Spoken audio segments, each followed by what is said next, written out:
real-time VFX portfolio review. I'm JesV, the content producer here at Beyond FX, and I am joined by my three co-hosts today. I'll let them introduce themselves, but I would love to know your name, what you do here at Beyond FX, and a little bit about your VFX background. Nick, let's start with you. Sure thing. My name is Nick McElmury. I'm a VFX director here at Beyond FX. I've been working in games since 2008. I should say started working in games in 2008, and then I transitioned to post-production and commercial VFX for about 4 years in 2012, and then I got the itch to work in games again. So I am now a VFX artist and director working on real-time projects. And I will throw it to Lee. Hey, I'm Lee Parks. I am a senior one VFX artist here at Beyond. I tend to dabble in the stylized realm of things. I love making like 2D animated flipbooks to use on the VFX. Been in the industry for like 4 years at this point. And prior to that, I was doing illustration as a kind of freelance gig. So I've kind of been all over the place, but yeah, that's pretty much it for me. Joan? Hi, I'm Joan Petit. I'm a senior 2 VFX artist at Beyond FX. I've been in the industry for about like 10 years now, and I started like into independent studio and up to like big AAA, moving from France to the US. Nice, cool, okay. Well, first of all, I just want to say thank you to everyone in the VFX community that submitted their portfolios to us. We actually have 10 to go through today, 8 of which our hosts will be giving full feedback / reviews to, and 2 that we will have at the end that are examples of some strong portfolios that we got, so that you at home have an extra resource to reference when you're putting your portfolios together. But before we get started, Nick, a big part of our culture of mentorship and knowledge sharing here at Beyond FX is our art reviews. Can you maybe give everyone a primer on what that is and how we use that to grow our artists and how we're going to be implementing that style here today with these portfolios? Yeah, for sure. So yeah, we've been doing art reviews at the studio for a long time, and I actually think it's one of our strongest points as a studio. We're always working on all kinds of different projects simultaneously, so everybody's kind of working on different stuff. It gives us a chance to get together and both share our work, just so we get to see all the really cool things everybody's working on, but also everybody gets a chance to give feedback.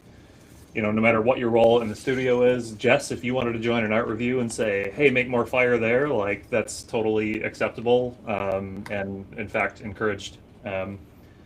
We found that it's nice to have sort of a collaborative environment with all of our artists in our art reviews, because me seeing a project that maybe Lee or Joan is working on that I'm not involved in, I might have a fresh perspective and could offer some cool ideas, some cool tools, techniques that I've used before, just to help them out along their path to making cool art. So.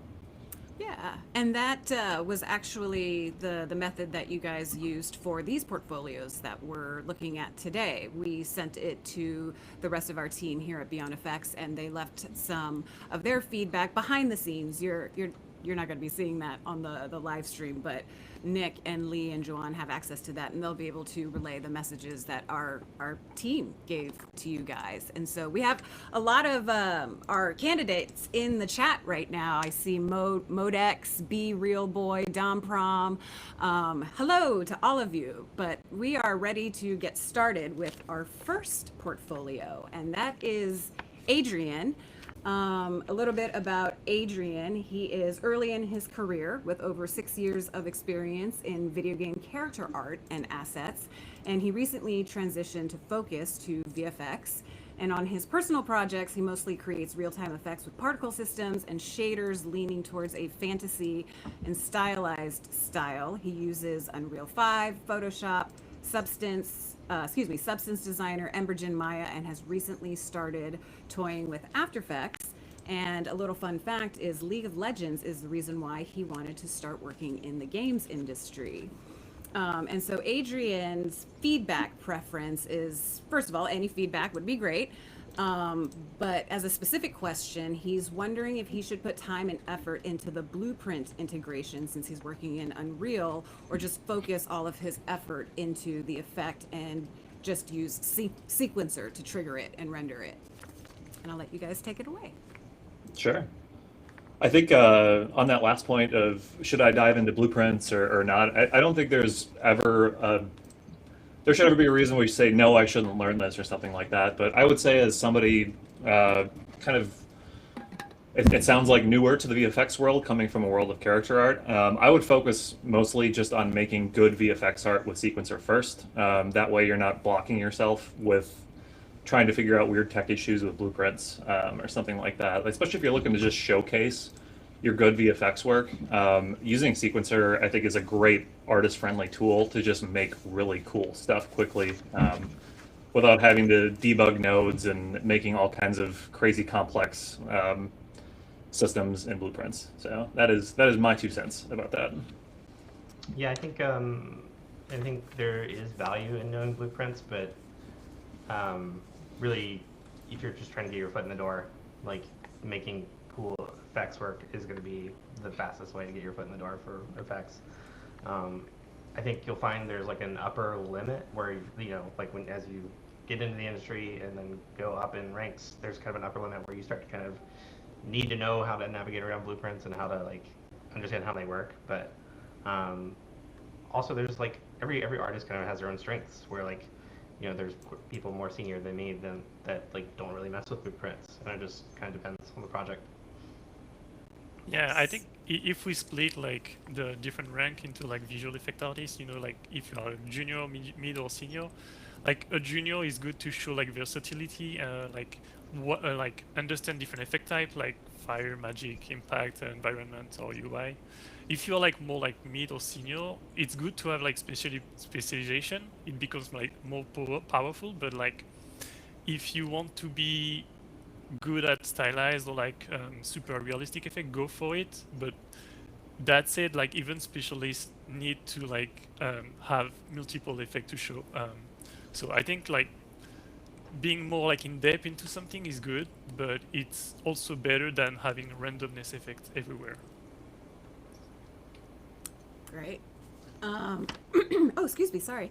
Well, yeah, let's dive into Adrian's portfolio here. We have, oh, I forgot to mention, we have producer Julian behind the scenes, or right next to me, controlling the things that you're seeing on screen here. But I'll let you guys. Sentient hand. Yeah, one random sentient hand. But yeah, I'll let you guys take over and start driving Clash here. Cool. I'll hit play for us. Yeah. Got a lightning summon.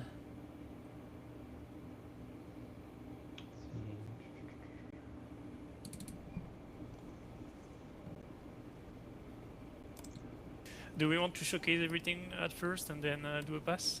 Oh, let's just take a look at them video by video, I think. Okay. Yeah, sure. That'd be easiest. That way we don't lose focus. So. I think the playlist might be on autoplay too, just so you know. Yeah, I just disabled that, but we can re-enable Cool. if we need to. Cool.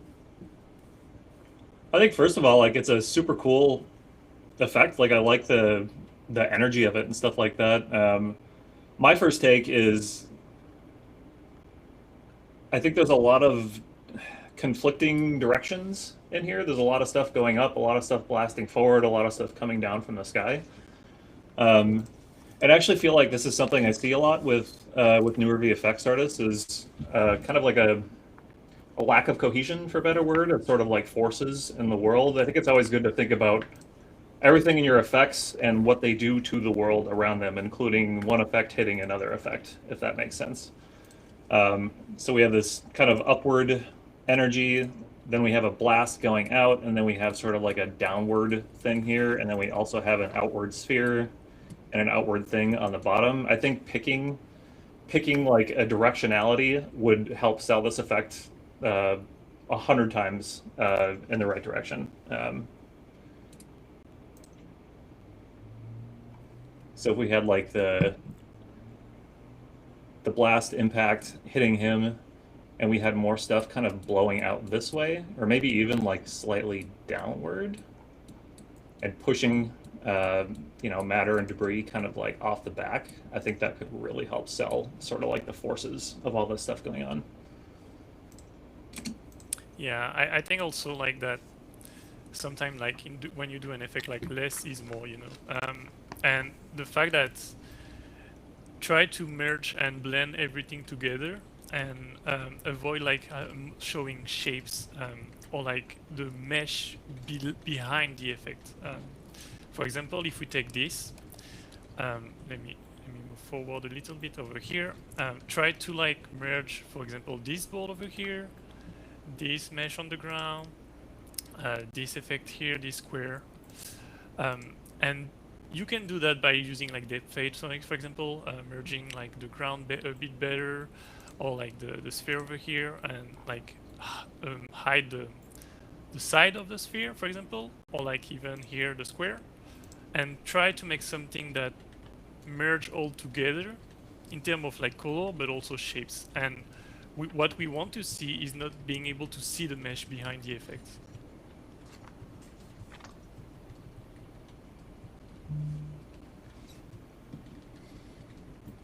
Also, some advice for like effect using distortion. Most of the time, it's better to not increase them as much as this, and try to work more on the noise effect that you're using to describe the effect a little bit more. It's good to have distortion. Don't remove it, but like I think working on the noise a bit more, it's better than increasing the distortion as the maximum you can do. And same for the explosion over here. We can see a big explosion here with the distortion.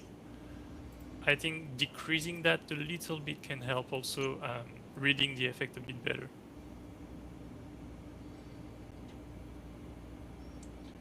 One other thing I'm noticing too is, I guess if I kind of like pull back and squint at this, there's just a lot happening in different parts of the screen. So I'm having a tough time trying to focus on like where I should be focusing, just because there's so much happening. And I think it's a few things. I think it's a lot of like elements that are, I'm gonna stop using the paintbrush and use the laser pointer. There's a lot of stuff happening here. There's directionality happening here. There's stuff on the ground. There's stuff coming down. There's big stuff moving outward. I think if you could try to like localize things a little bit more and not have so much high frequency stuff happening in all different parts of like the screen and the effect, it would really help keep your eye drawn to where the attention needs to be drawn. And speaking of frequencies and stuff like that, there's a lot of like, and this could be the camera, maybe a gameplay camera would be, right here up close and personal and looking really good up there. But presentation wise, a lot of the stuff is really, really tiny with like almost pixel size detail in it, which kind of just turns into like noise at a certain point. So maybe some bolder shapes, especially in like your lightning down here. Even the lightning kind of like flowing out up here. Just like adding some more shape to those lightnings instead of them having be almost like pencil drawings of lightnings, thicker shapes to thinner shapes to thicker shapes, and more like macro shape to them as well. So they're not just like straight beams. Can really help those feel a lot better. Yeah, I think a key point here is variation. Everything is kind of similar. All of your lightning shapes here are very similar. All of your lightning beams kind of end in the same arc. So like having some stronger shapes that like carry the effect, and then having some smaller like accents that add visual interest, but they don't take over, would be really helpful. And then I think harmonizing your color palette would also be really helpful.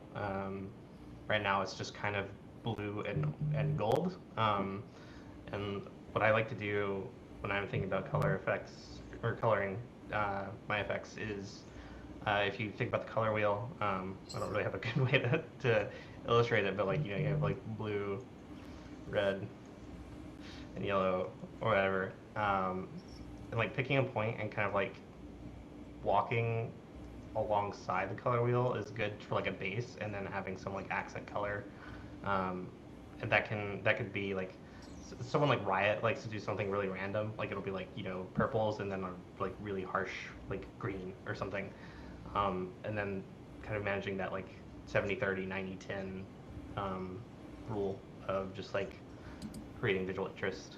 And then I think the only other thing for me is the impacts here, or like the decals on the ground. I think the kind of procedurally like really hyper bright edges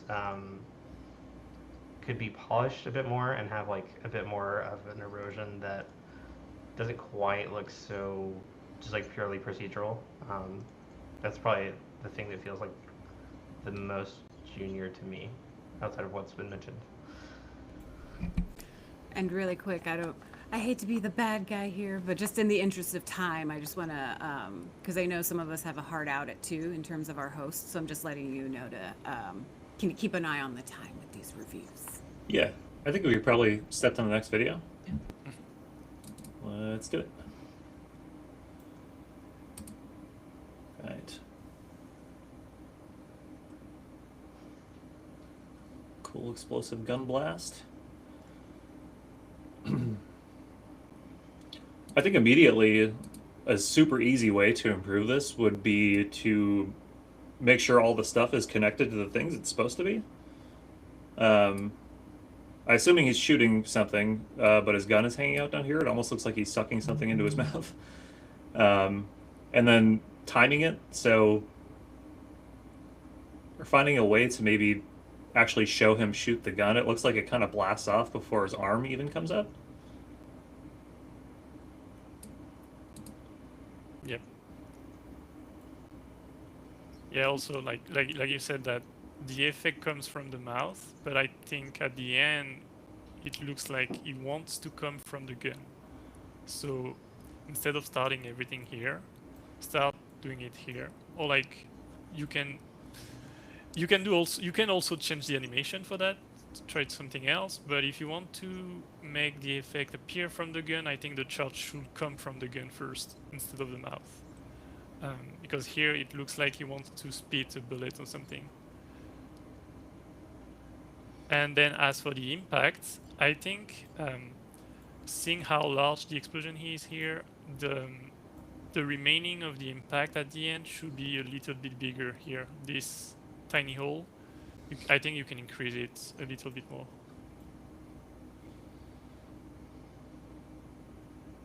Yeah, I think the first thing that sticks out to me is the distortion is really strong. I think it could be like a quarter of the size and like a tenth of the intensity. Like, you know, you don't really need a lot of distortion to kind of sell it. And sometimes even just a distortion on a ring, like if your mesh was like a ring rather than just a pure sphere, then like you avoid some of this like everything's getting super distorted in the middle, and you can kind of, you know, make it as thin or as thick as you want and still get the same effect.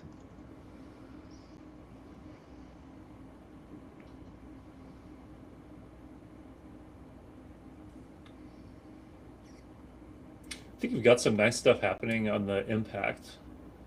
A little extra flavor too, which I think could help things. Is, I mean, it's appears to be a pretty almost like he fired a mortar or something like that. A big explosion on the impact is dropping some like chunks of debris off of here that kind of fall to the ground and can settle and maybe bounce a little bit. And I think Joan was mentioning, you know, increasing the sort of crater on there, like for a shot that big. I don't know. I'd kind of like to see some actual like cracks or something like that, which you could do with like a decal, or I mean, if you really wanted to go crazy, you could do some, you know, geometry collection, rigid body stuff. But that could really help sell sort of like a cool impact. Yeah, exactly. Also a note about like the shape again. At the beginning here, I will try to avoid like being able to see this again. The type of square that you have here, where you can clearly see the mesh. Try to here it's a good example of what you can do. Try to merge that a little bit more inside the main effect over here. Just to hide the fact that we can clearly see the mesh. And for the distortion, it will be the same here. We can see like a large ball over here, and we can clearly see what's happening. So by decreasing it will help. And also, I think I noticed some difference into the way you are like disposing the effect. So for example, this effect over here is coming in front, I think, of the distortion. So the distortion should go in front of it first.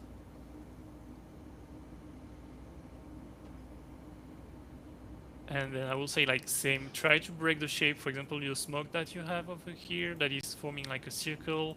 It can form a circle at first, but then try to break it apart and then make it like go in different direction. To avoid like having a circular effect up to the end. And then yeah, the bigger thing here will be timing also. The bullet comes a little bit early compared to the animation of the gun pointing backwards.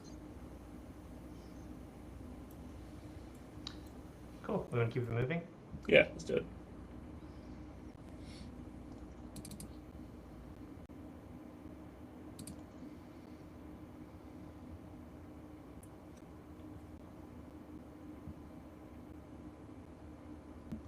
Flamethrower. It's cool. I think there's a few things that could help. I think I mean, it's tough to gauge like scale, I guess. I'm not sure if like this is human height or if like this is human height. But I feel like I'd want to see this be a lot more, I don't know, fast and turbulent if it's burning off like that much energy. Like I would expect the blast to come out a lot quicker, and the flames to kind of roil a little more violently. Yeah. It's very kind of slowish and subtle right now, I guess. Yeah, you're right. I think breaking the shape again here, instead of having like a triangle over here, try to break it by, I don't know, maybe adding some particles on the side, or like break it, make it like that. The embers also that you have below can maybe follow the rhythm of the fire. So the fire is pointing here, but the embers are going down here. Maybe they can do like with some curling noise or something. They can fly around and follow the direction of the flame too. Yeah, and Something like that. I think having some kind of spiral motion to both the embers and kind of like the tail end of the flame into the smoke can help it feel like, you know, stuff that air is heating and cooling and kind of roiling around, and that can help sell this kind of effect too. Yeah, and as for the ground, I really like the decal over here. One thing you can do to improve that, I think, is to increase the light that you have. You have a tiny light that we can almost perceive over here that is like kind of like orange. What you can do is, because the fire is going this direction, you can do something like, okay, the light can appear over here and then move right here as like maybe circle or something else. But, or the light can move also inside the black area you have over here to like enhance the feeling of having a hot fire on top. Are you talking about like the emissive on it, John? Yes. Yeah. Cool. Honestly, too, thinking about that and sort of like their directionality, the sparks on the ground kind of going up, it might be nice to sort of like carry them this way. Like they're getting infected by the heat from this fire. I mean, if it's hot enough to actually scorch the ground, it's probably hot enough to actually push some of these particles along with it. And I kind of like the aesthetic of also spitting out these kind of hot like welding sparks out of the I guess the barrel of this thing, but I think they just feel too much like a stream right now. It might be nice to have more like violent, like randomized, like hot pops of them coming out, as opposed to just like a constant, almost like a hose of sparks coming out, like every couple of seconds or something like that. You get one really hot one that would fly out really fast, and then like dampen with drag or something like that, and then can fall down on the ground. Also on those, I would keep an eye on the direction on their bounce. It looks like they're all kind of bouncing and kind of going in one direction. Oh yeah. Yeah, the arc of it is pretty symmetrical. Like there's these little bumps. Yeah, I feel like maybe, 2 of these particles at a time should bounce. You don't really need that much. Also, I might be wrong, but I think the fire is just one texture. So if I take this here, I don't think it's a simulation of like multiple sprite sheet going on. So for example, a sprite sheet is basically a different picture image that you have, and then you do like from 1 to 3. I think this one is just one picture that dissolves over time. What you can do to improve this fire is make at least 4 frames or something, and then swap in between them from 1 to 3 or from 1 to 4. If we go slow on the effect, I don't think the fire moves. I think it's a static texture.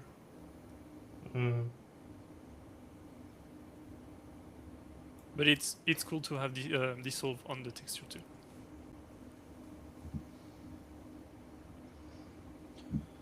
All right, let's keep moving, guys. Yeah, sounds good. We got a poison effect. Can producer Julian chime in here as the Hand puppet disembodied Julian. hand? Bring it I'm gonna on. rush you guys a touch. Yeah. Can I give you guys like 5 minutes for the last 5 clips of this portfolio? Yeah, we'll do Yes. 1 minute per clip. How's Yeah, that just sound? like All a right, quick. let's go. Cool. I just want to make sure everyone who submitted, we get to their. This actually always happens in our art reviews too. Yeah. We go for 20 minutes on like a 13-second video. So Yeah. It's great. It's great. It's amazing stuff. We're just gonna be the bad guys and hustle Yeah. you guys along. Yeah, that's fair. cool. Thank you guys so much. Can I start on this one? Go for it, man. All right. So inside this texture over here, we have different variation of speed. I think it will be better to increase the speed of the noise going inside. Let me play it. So right now we can see that we have the outer of the effect that is going super fast, and the inside is going a little bit slow. I think also decreasing the distortion of it will be a bit better. And as for the ground here, again, a little trick that you can do. I think the mesh is like this. So basically the shape should be like this. What you can do to increase the fact that the water is going outside here is that you can start with like a super wide mesh and then retract the shape, retract like the mesh at the end here, and like this you will make the texture going super like large at the beginning and then super small at the end. I don't know if my drawing is good like that, but That actually that's the exact same thing I was going to say, but instead for the waterfall. So like if this is actually just a tube, which it probably is, and your UVs are sort of laid out in a grid. I'm talking with my hands now, which probably doesn't help. But you can sort of squish your UVs along the bottom. So like grabbing the UVs from down here at the bottom up to like here, and then squishing them vertically or horizontally, however UVs are laid out. It can it's a super old trick to like fake gravity as things fall more and more and more. So when they first come out of the spout, they're a little bit slower, but then as gravity takes hold, the texture scrolls faster and faster and faster as it gets towards the bottom. Exactly. Yeah. It's a super good trick for animation when you want to increase the speed of something. Yeah. My first kind of read on this is I think the splash is not like, we're talking about the velocity of the liquid coming down, and the splash is also kind of not matching it, where like, any liquid that's coming down is like returning upward, right? So, but it's going to lose some velocity during that. So I think like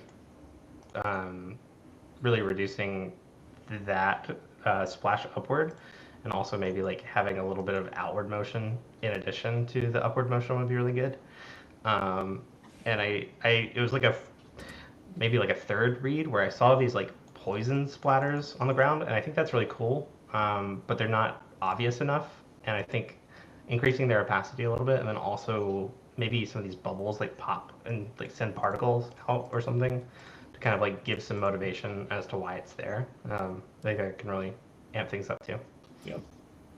I'll just say one last thing here too, and I touched on this earlier in one of your earlier submissions, is just watch out for directionality. Again, I think this one kind of suffers from it as well. We have a stream, find a good frame. We have the stream coming down. We have this stuff going straight up. We have bubbles going outwards, and then we have more stuff going straight up on the outside. It'll just be important to think of like the sort of flow of the elements, so they would almost kind of follow a path like that. Yep. All right, next. Next, yep. I like the color. Oh, we can see here that he's using the technique here with the mesh, because the texture looks like it's going super fast and then retract at the end here. This is actually a really nice effect. Yeah. I think one super easy thing to do would be just varying up your timing a little bit on these little bubble pops at the end. Just separating them a little bit more. I think I think some easy ones would be to probably decrease the contrast on the bubbles. Like there's like dark spots that make it feel, I'm using like the worst color for this. These like little dark spots kind of make it feel more like solid and less like kind of magical energy. So like maybe decrease the contrast of the texture and then up the emissiveness of it a little bit from the start. And then also doing a bit to kind of mask out some of this like center noise in your mesh, because like this is a ring, so like all the verts are like pinched here. So I think masking out a little bit of this with like a soft texture would also help.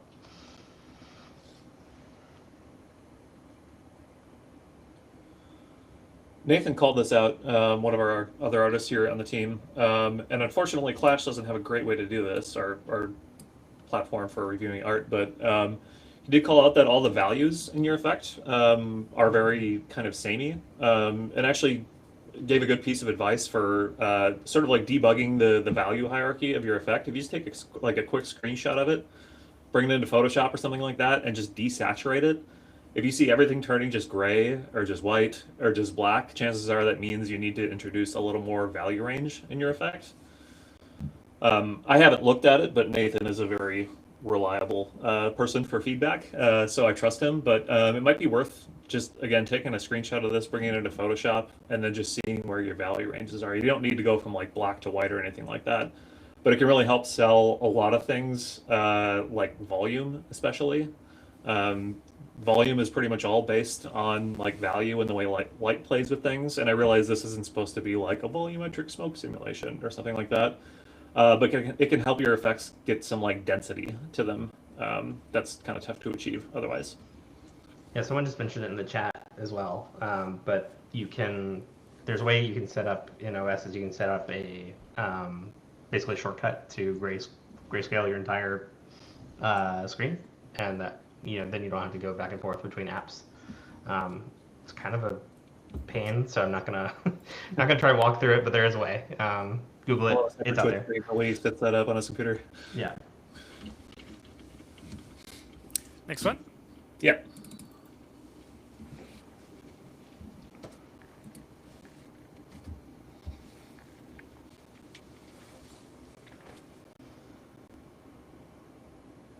Timing is better here.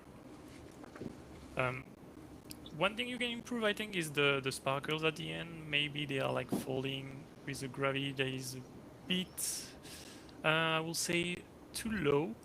But also you can add maybe like some curling noise or something to make them more alive than just following one direction.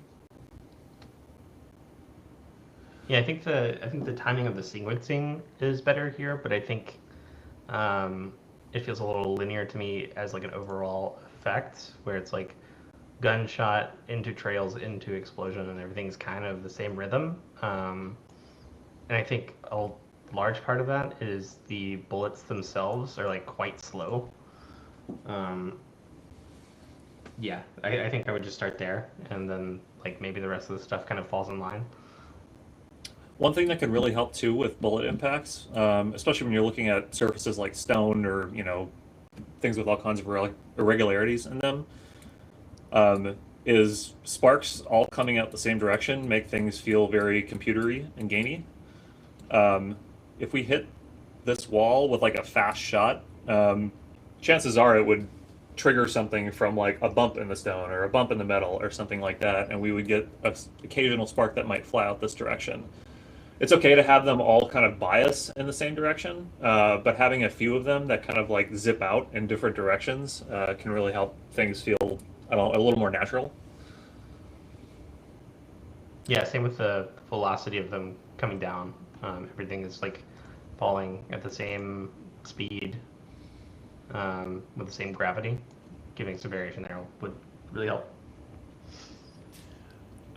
Also for the bullets, you need to differentiate if it's a tracer or if it's a projectile that you want to translate over here. So if it's a tracer, it's good to have the line over here, but they have to be like super fast. If it's a projectile, what thing you can do is that detach the bullet that you have here and then make a trail that is kind of like also leaving behind. So first it will be super like straight, and then when it reaches the end, so the wall over here, you can have like kind of like a smoke remaining that is kind of like moving like that and dissolving over time. That will make the projectile like more alive. Yeah, that's a great point. I love when effects do that, where it's like a lingering like smoke that kind of like curls a little bit and Yeah, lingering effect. fades out. That's super Yeah, cool. yeah, yeah. One liner thing too, I would do personally, and take this with a grain of salt. I would speed up these bullets by like 200%. Yep. If I were sitting down and building this effect, I mean, a shot, I would have it hit the wall on like frame 4 or something like that, just to make it feel really impactful. And same note for the sparkles here. Use curling noise as much as possible to avoid having a directional effect, but more like something that is going in every side. I think a good tip though is when you're doing something like that, I think an initial velocity of like a conal velocity is good, and then you can have a separate module for your curl noise that starts at 0, and then when like when the particles are getting near the end of their lifetime, then you kind of like the curve is like this, right? Yeah, exactly. And then that can kind of give a nice fall off. Bad guy disembodied hand here again. I'm glad that I get to be a hand instead of me, so you can't get men out of my hand. I'm gonna give you 30 seconds for the last 2. Okay. And then we gotta yeah. Hitting play. This is cool. This one is awesome. I love the ground slams, like his first 2 ground slams. They look great. What sells the effect here is the timing Yep. of the 2 first punch here, with like the way the debris are like flying and going on the ground. It feels good because the gravity is well done. The impact is well done also, with the intensity changing over time. Yeah, I think the easy ones here are the is variation of scale with your rocks and everything. Everything's kind of similar. Everything falls down, kind of up and down at the same time, and then just like relaxing the distortion, like we talked about earlier. Yeah. Next. Yeah, I think that's the strongest effect so far. There we go. Now you're getting it. Getting it. I think a super easy win for this one is just going to be watching your directionality again.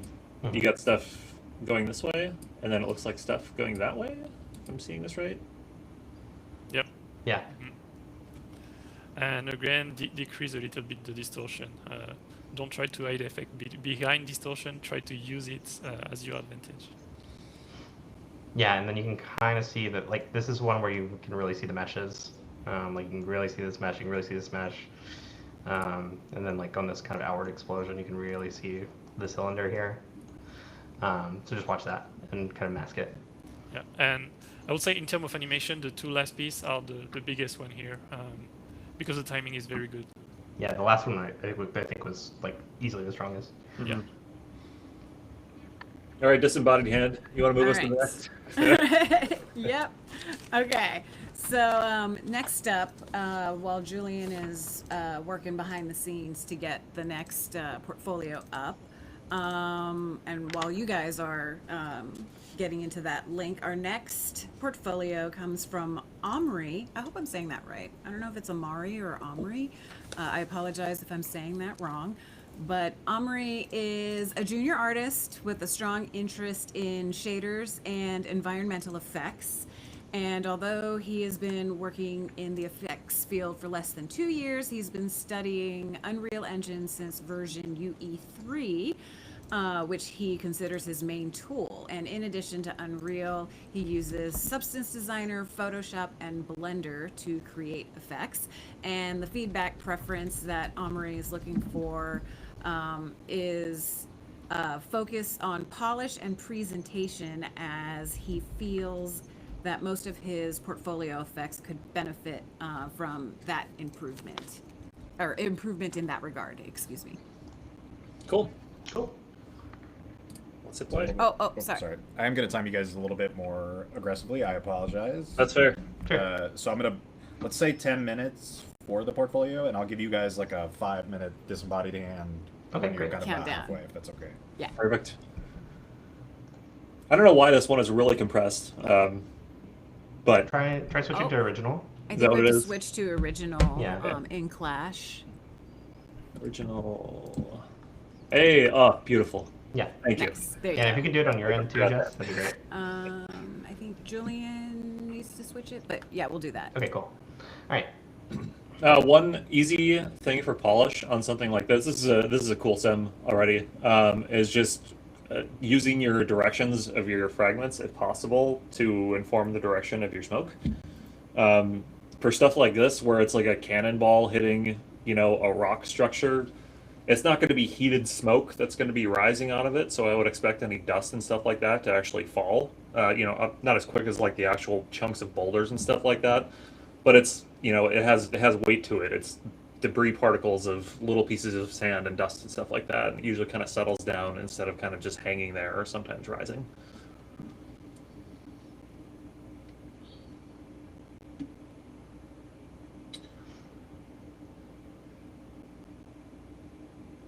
Yeah, I think this one suffers a little bit where there's some particles here that are like really getting some hang time, and it feels like almost slow motion. So I'd really like edit yourself to try to get rid of those, and then just getting a little bit more motivation. This one's better where it's a cannonball, so there's like just a large object that's like displacing all of the stone, and it carries through, and I think that's really nice.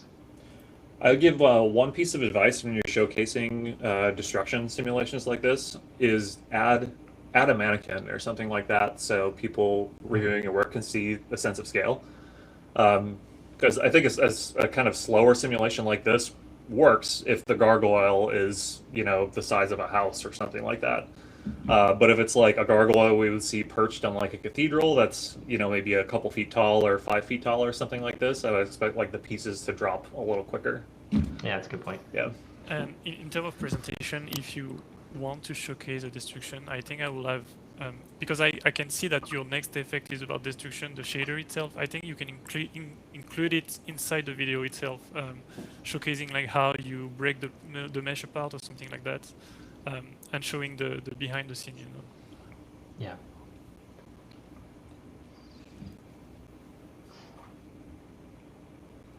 Let's see some chaos stuff now. Let's maybe focus on the videos first, guys. What do you say? Yeah. Okay. All right, well, let's keep it moving.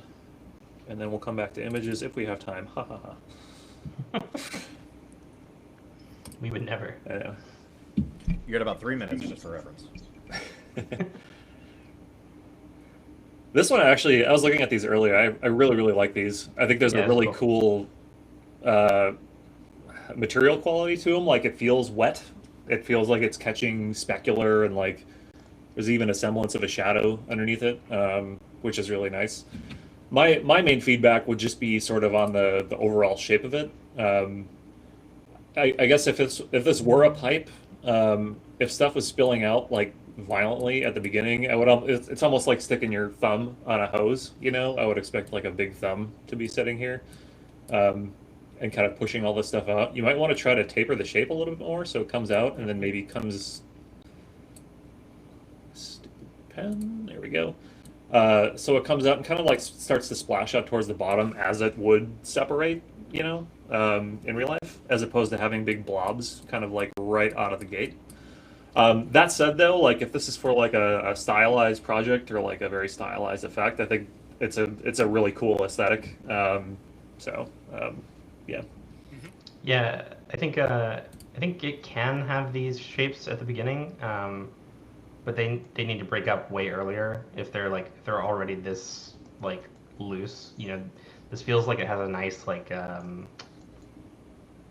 viscosity to the fluid, and so like I would expect more breakups and more individual particles to kind of accentuate it. And then I think the other main point of feedback is just like with the velocity of how this is coming down, I would expect like way more like Yes. return on the surface. Yeah, I want to see all that cool stuff that's in the body of it also on the ground. Yeah, Like just big goopy messes Yeah, on the exactly. ground. Yeah. yeah, like have a decal that like has color that's similar, have a nice like splash.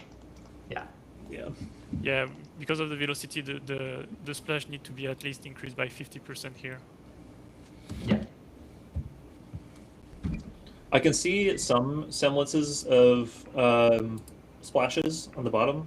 One thing that helps immensely with like ground splashes is introducing some form of like gravity to them. They're a little tough to spot in here, but the ones I see almost go kind of straight up, if that makes sense. Like there's these ones here that emit and they kind of erode out before I see them sort of like start to fall. That can adding a little bit of that, even if it's just in the texture, like if you're using a flipbook or something like that, adding a tiny bit of gravity to the particles, that can help things feel a lot more, I don't know, dense and real, like they actually have weight to them. Yep. Let's keep it moving. Yeah. Cool. I think this Yeah, is gentle the next 5-minute video. reminder. Okay, cool. Thank you. Yeah, let me put the quality to original. Okay, good. Doing the same.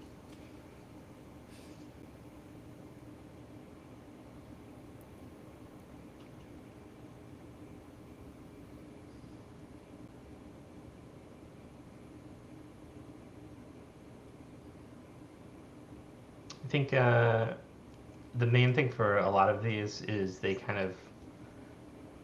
lack shape. Everything's just kind of like a blob. So I think having some amount of like a leading edge here can really help. You know, where it's like you have some kind of really hot edge at the beginning can really like help sell the overall arc and timing of it. And I think just structuring your value around that, where like the leading edge is kind of like the hottest element, like the most bright, and then kind of architecting your values around that. So like you can have like kind of a mid-tone behind it, and then like a 25%. Yeah. Speaking of that too, I think it's always really successful on stuff like this when you kind of don't have the same width across the entire thing. Like if I'm looking at this now, like the width kind of stays the same across the entirety of the slash. There's a little bit of taper here off at the end. But I think if you could find a way to, bad mouse, here we go, sort of pull the thing out so it almost has like a crescent shape, as opposed to just like a bent cylinder, if that makes sense. Just gives it a little more, it makes the shapes a little more interesting to look at. Because this to me, especially when it's like just a big fat piece like this, I can definitely see it's a texture scrolling across a cylinder or something like that. Like it kind of lacks, it lacks like a dissolve at the end of it, if that makes sense. Yeah, I think here it should be 80% dissolve and 20% fading. here it's like 100% fading instead of having dissolve. There might be a bit of dissolve, but I think it's like 5%. I would increase that. And also, as you said, the mesh, I think instead of having something flat, try to break it into like a shape. I think if I draw this like that here, more like this with the inside. Like the inside of a donut. Yeah, Yeah. yeah. And a trick also you can use because of using this type of shapes is that on the edge here you can add Fresnel to hide the fact that it's super sharp. Unless you want it super sharp. Unless you want it super sharp. Yeah. But for liquids, I think it's better to use Fresnel. Yeah, sure. Yeah. I'll give you guys like a 2-minute warning. Okay. Let's You're doing good. You let's gotta go to the before you next go, one. but You're doing good. Yeah, y'all are doing good. Yep.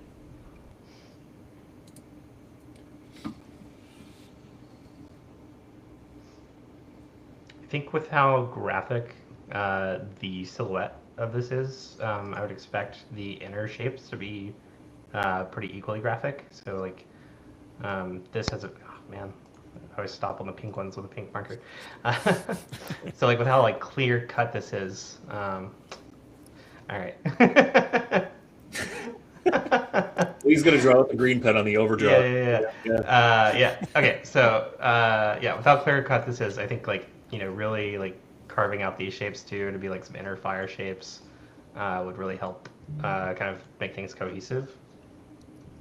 Yeah, and again, the technique Nick said before, try to put everything in gray and black and see what happens, because here I think everything will be like 100% the same color.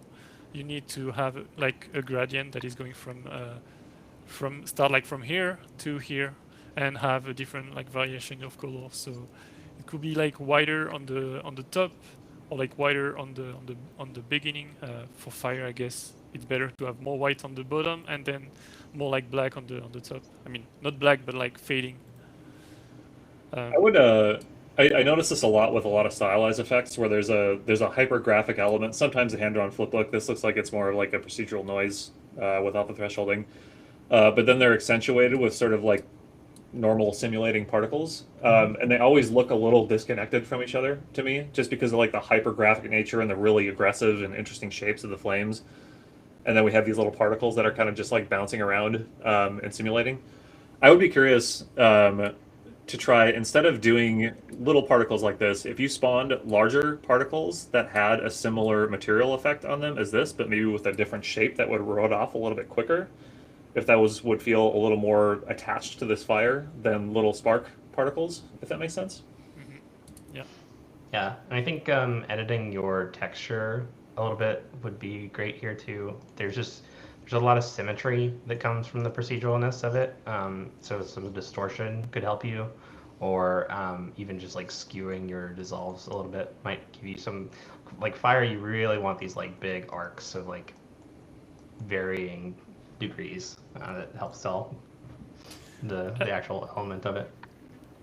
And there is one technical thing also. Inside of fire, if we let the video play, we can see that they are like two different motion going on. I think the dissolving part is going slower than the texture of the fire, so it makes kind of like a weird motion inside it. So I think I might be wrong, but I think he's using like two different textures. So one is the main texture for the fire, and the other one is kind of like a noise or something that make it dissolve. But this one is going 2 speed, and this one is going super slow.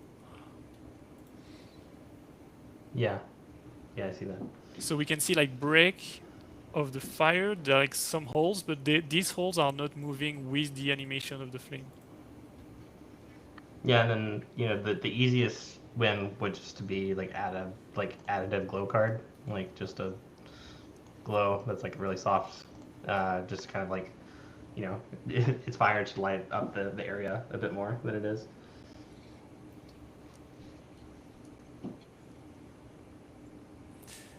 All right, next. Yeah, should we...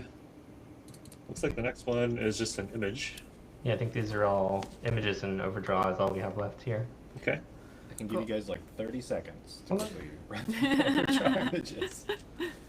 Well, I guess maybe if I may ask, like, how important is it to see something like this overdraw or like the showing of the work in a portfolio? I would say it's pretty important. Everybody's guilty of bad overdraw at some point. Everybody, and that's fine.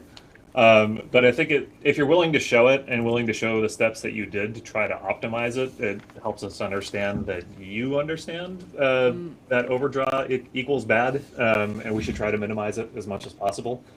It's never a bad idea to send them in ever.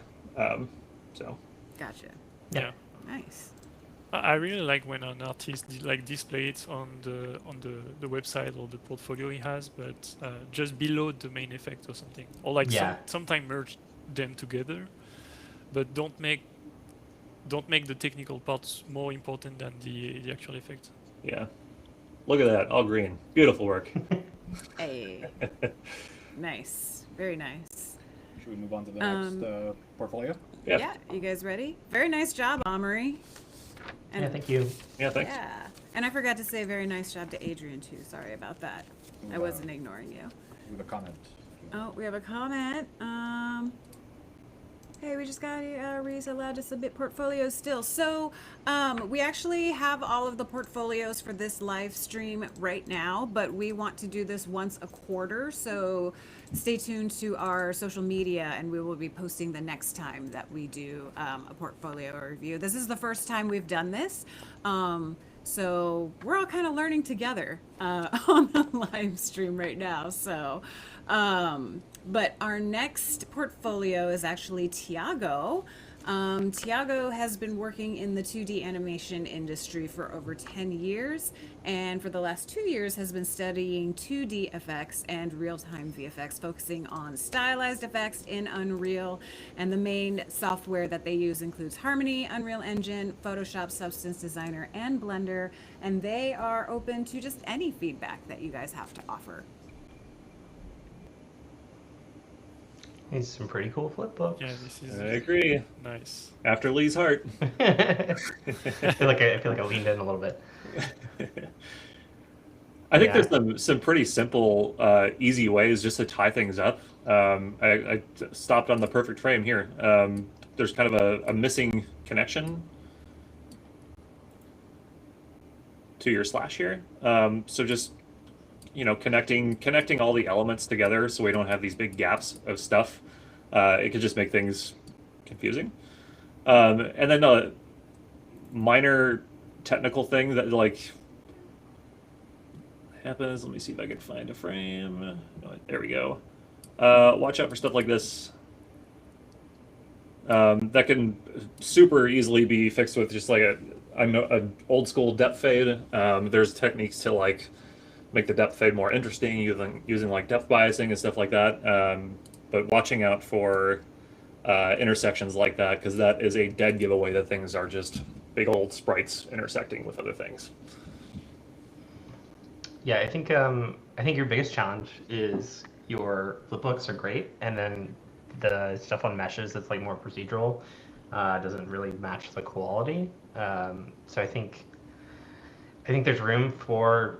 I mean, if you really want to keep everything consistent, you could add flipbooks that are just like some simple dissolves on some of these sweeps and things as well. That could make it really cohesive really quickly. There's also ways you can architect, like you can take basically your onion skin when you're animating and make that your dissolve map, and it kind of is a good cheat to get a cheap dissolve instead of doing a whole flipbook. Yeah, the animation is really nice. I think the slash should be a bit faster in terms of speed. I can see it's kind of following the staff, but I think you can make it like a bit faster. I'm curious, is the texture actually panning on that thing, or is it just rotating? I think it's rotating. Tough to tell. Yeah, it's like it gets a little disconnected in different ways, in different angles.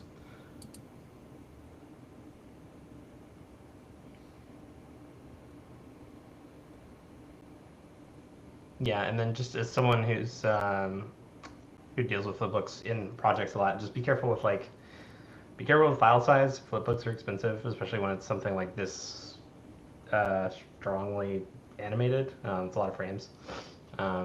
So just be wary of like texture size and be wary of like how that impacts your projects, and you'll kind of like learn that as you get more experience in the industry itself. But that can really sneak up on you. The impacts are really cool too.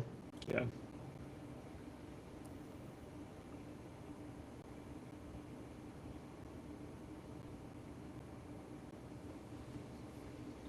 Maybe a bit more depth of color could be nice here too. Everything's kind of like this blown out purple, and then the only other note is like just a very like standard explosion of fire, and getting some harmonization and that kind of stuff could be nice to like maybe like this has like maybe like some of the earlier parts have some influence of that purple, so it just doesn't feel like kind of two elements stacked on top of each other. Could help. And one thing about the timing of the light on the ground too, I think it should go like a bit faster, like this shape over here. It should grow a little bit more and then stays a bit less longer. I mean, because it's still here and the effect that you have on the around is already gone. So I think you can remove that a little bit more. I actually wonder too if you could. I grab control here, Joan? Yep. Thanks. I'm curious if it might be worth just removing these little lightning elements that are kind of zapping everywhere. There's a lot of like these little guys that kind of show up in some kind of random spots. Yeah, they don't feel motivated. Yeah. They just kind of like sit there. I feel like they just kind of distract from like the really beautiful shapes and like bold shapes and the rest of the effect. And we have these kind of small little dissolvey sparky things. I'd be curious if you could just remove them or find a creative spot where you can add one that feels really good, like maybe right here. Like I think it's really successful here because it's kind of like the focus. But they kind of just contribute to like a lot of noise when they're just kind of hanging out in here in various areas. Give you guys like a halfway warning. All right, let's keep going, guys. Yeah, one last thing is that the effect is a fire effect, and if you use lightning also on top of it, I think it's kind of misplaced, and you can maybe try to find another texture for that. Use that lightning flipbook for the impact.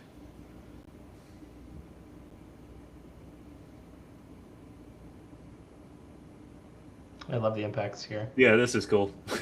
That's nice. I think the easiest one is to like nuke that glow, like the emissive glow on the floor by like 90%, just so like we can really focus on the like shapes. The quality of the shapes is so strong. Like I just like don't want anything to get in the way of it.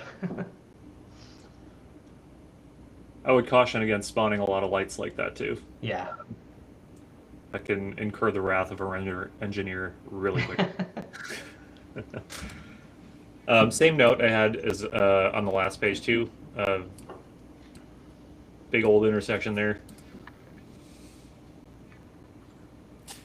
In terms of color, I think same here should be applied. For example, for this, try to put like a grayscale and see what happens. Because I feel like it needs more color inside. For example, you can go from, instead of having everything orange, you can go from like red to yellow. Yeah, I mean, I think the explosions and the impacts themselves are doing it really well. Like, yeah. compare like this.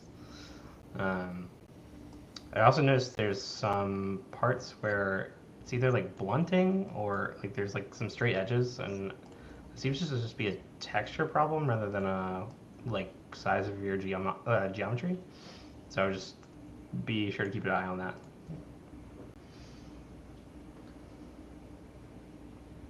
Want to go next one? Yeah. More.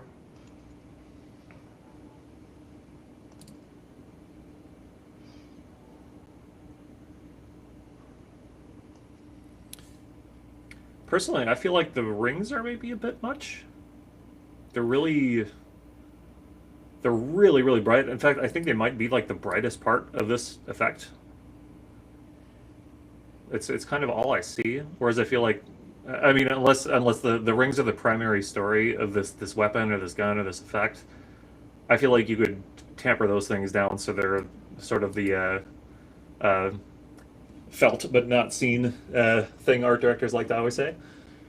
Yeah, I mean, I think it's like a combo of they're opaque, they're like pure white, Yeah. and they don't actually like alpha or like fade out. They just kind of pop out. They pop out, yeah.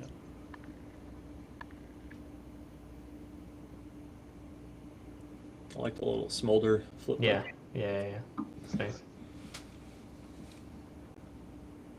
The lingering effect behind, like for the smoke, is really nice. But same, I will say the smoke is popping out when the projectile reach the end. So I think you need to avoid this type of thing and let the smoke linger a little bit more longer. Because here it's the entire effect that disappears when it reaches something. Yeah. And that might be why the ring is also disappearing. Yeah, it I could feel be. it's more like a technical problem where Yeah. the projectile reach something and then everything disappears. Yeah, it needs like a lifespan after impact or something.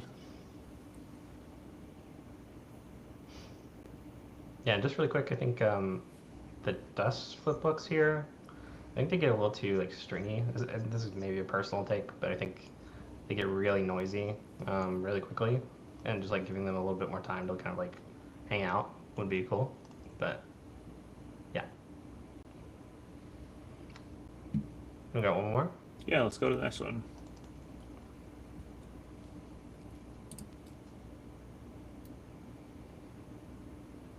Oh, that's nice. Mm-hmm. Yeah, that smoke at the end. I would love to be able to, or to see the kind of ember smoke be married to the same visual language as like the rest of the smoke in here. There's a very kind of puffy, pixelated, almost kind of like old school flipbook looking smoke, and then there's these really beautiful shapes in this one. Yeah, I think I'm gonna pop us back to the last video really quick. Yeah. I think grab this. Grab this Yeah, like use trail Use texture. the ribbon instead or something. Yeah, and Yeah. then just like slap it on that instead of that kind of popcorny smoke. Call it a day. They do that in Zelda, so you can Yeah. check that for reference. I think this flip book on the explosion is a little like slow and steppy, like particularly in here. You might just not have enough frames, but yeah, that's probably like the only other thing I would say.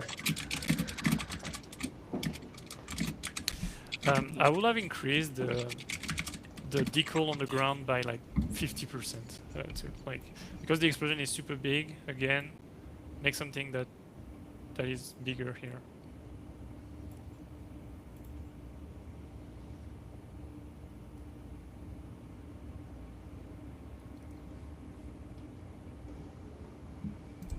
Yeah, we could hear someone typing.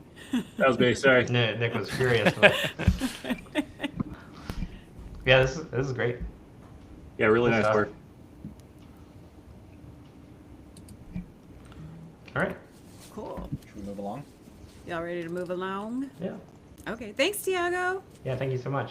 Yeah. I'm going to step away very, very briefly. I'll be back in 30 seconds. Sure. Yeah. Yeah. Okay. I'll just read the about me for our next portfolio, and that is Brent. Brent has spent over 7 years in the games industry in various QA roles, and along the way developed a strong interest in VFX. He is mostly self-taught and also attended a VFX apprentice boot camp. Hey, VFXA. He started with Unity's Shuriken system, but has since shifted to Unreal 5 and Niagara, and is also exploring tools like Embergen, LiquidGen, Blender, Substance Designer, Photoshop, and Houdini. And Brent's feedback preference is any tips on learning how to make an acceptable effect and really push it one step further into something impressive, or any tips on making his portfolio, or excuse me, his effects more eye-catching / impactful for people skimming portfolios.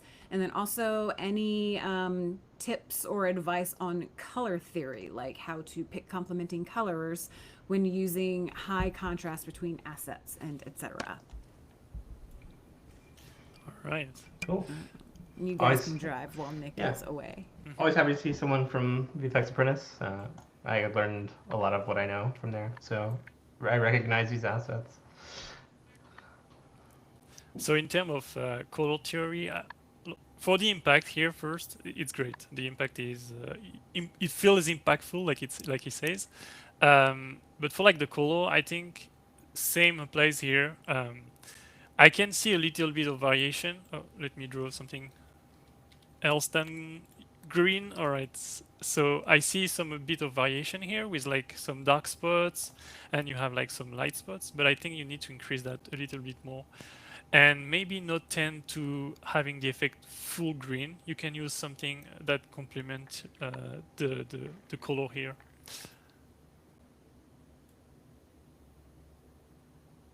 Yeah, I think that the timing's nice overall. Yeah. I just, you kind of called it out yourself. The everything is very like white hot green, or Yeah. black. I think taking that green, like if you're on the color wheel again, like if you're here, take it this way on the color wheel, or take it this way on the color wheel some, just to give some sort of like depth to it all, and like maybe then you'll feel like you don't have to blow out your whites quite as much, just to like kind of create some variation, because it kind of feels like you might be compensating there a little bit. Yeah. And there is a test. We can clearly see here that he tried to do that with the yellow here. Yeah. And this yellow part is gone at the end here. And I think I would love to see like some more yellow inside the green here to complement the projectile too. And to have a little bit more variation into the colors.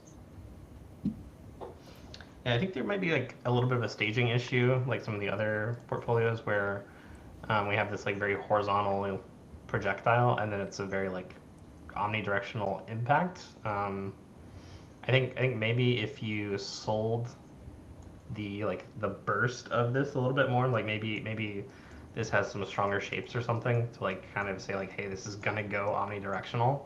That could really help, because right now it feels like this wants to kind of like impact and then carry through. Yeah. One minor thing too, and apologize if you guys touched on this while I had to step away. I love seeing stuff. Oh, I am not going to use green. I'm going to use red because there's a lot of green here. Seeing stuff like these embers live out their life and hit the ground. That always feels super, super cool. So I would see if you can just let those guys live, bounce, fade out, die off, that kind of thing. Yeah, and even a little bit more, you could add a little bit more VFX love, where like when it hits the ground, it like ramps up in intensity really hot, and like has some particles that like pop off of it. Yeah, and some then, like, secondary ones. Yeah. And I think same applies for the impact. Everything tends to be on the right side over here, but I think I will need to see like more here on the side. I understand that it's because of the velocity of the projectile and the direction, but I think it would be nice to have maybe the crack also here extend to having some more like longer cracks here, because the explosion is very, very big. And the inside texture of the crack feels a bit compressed in terms of like noisiness, because all of the tiny shapes are like really, really, really small. I think I will increase that also by like 20% or something to have something a bit more large. And you can use the green that you have to create like more like ground cracks and emissive here. Yeah, I think having some variation in the emissiveness would also help too in the cracks. Yeah.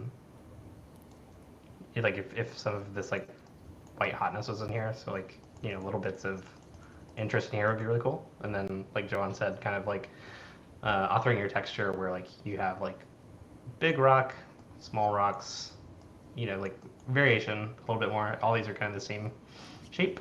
I think with how like stylized this is, I think you could clean up some of this like dirt texture. It kind of takes it a little bit towards realism, and then have it dissolve here rather than just fade out. Like have it return to this in some way. Yeah, again, it's like 80% should be dissolve and 20% should be fade. Here it's more like the inverse. So I will like dissolve everything here. Yeah. Cool. Next.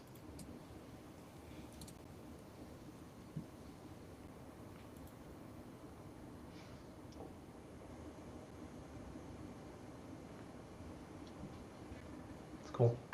Yeah, again, an effect that feels impactful.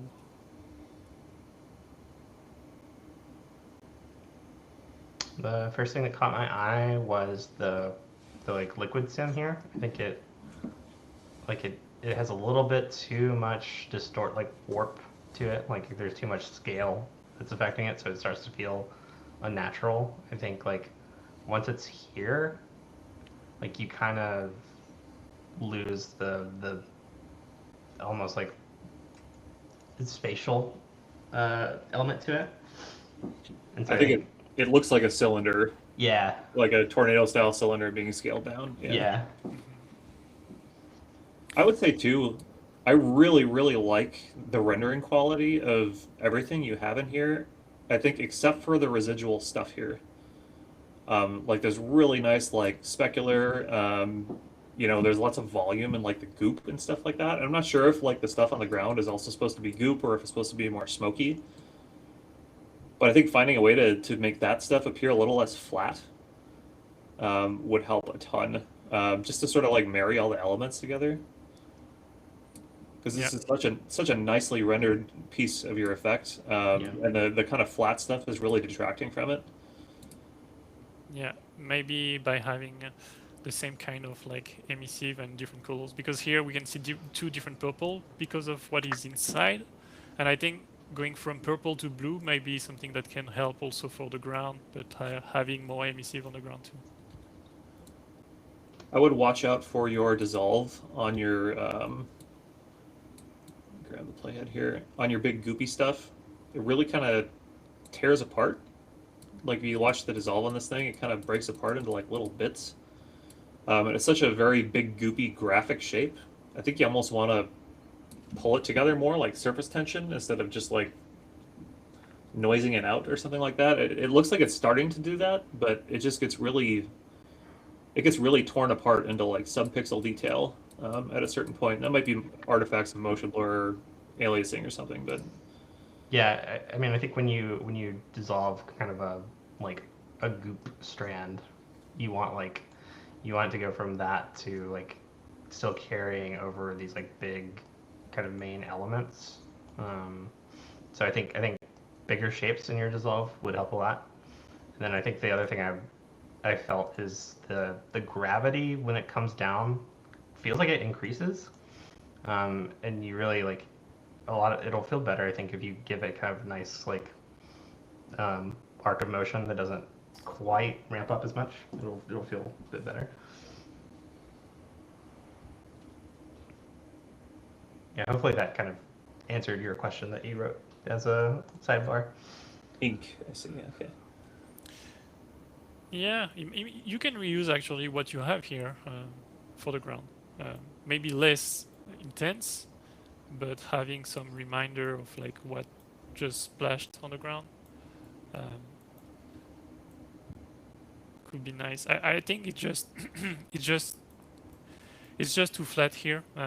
Maybe like that here. Maybe instead of having this kind of square, you can have some more like 3D meshes still lingering. I think even like breaking up some of the negative space on here a little bit more, so like the actual shape is a little more interesting, if that makes sense. Like there is some breakup, but I think it needs to be like a little more macro. Yeah. Yeah, I think just like a little bit of like follow through on the various elements here. Like there's this big splash that happens. I would expect some smaller particulates of liquid to also like kind of carry through from the velocity. And then also when it's impacting the ground, I would expect kind of what Nick was drawing, where like there's some longer strands. Maybe there's like some splashes that kind of fill it in. Yeah. Yeah, having strands will break everything and will be nice. Yeah. I'll give you as a quick time check. Yep. Got a minute or two for this portfolio. All right, Okay. let's keep it Let's going. cruise.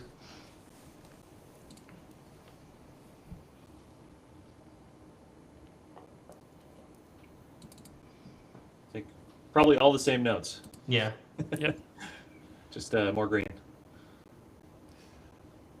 Is this I guess if it sounds like he's in chat, is this more like a poisonous goop?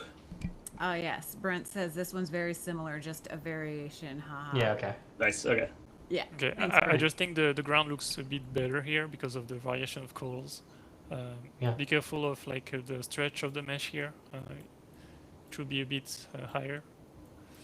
But in general, I think, yeah, I really like that. And the fact that you also use some kind of like smoky element to add to this shape on the ground is cool. Cool. Like, really quick, one thing I like to see with I don't know, explosive plumes and stuff like that, especially on maybe something that's supposed to be a little more liquid, add a little bit more damping to these particles, or a little more drag, so they don't just continually rise up, because they get really disconnected and kind of like rise as like one big blob while everything else is down here. It might be nice to kind of try to keep them a little more localized. They can still drift upward, but maybe not with so much velocity at the end of their life. Yeah. All right. I'm gonna move to the next one. Yep.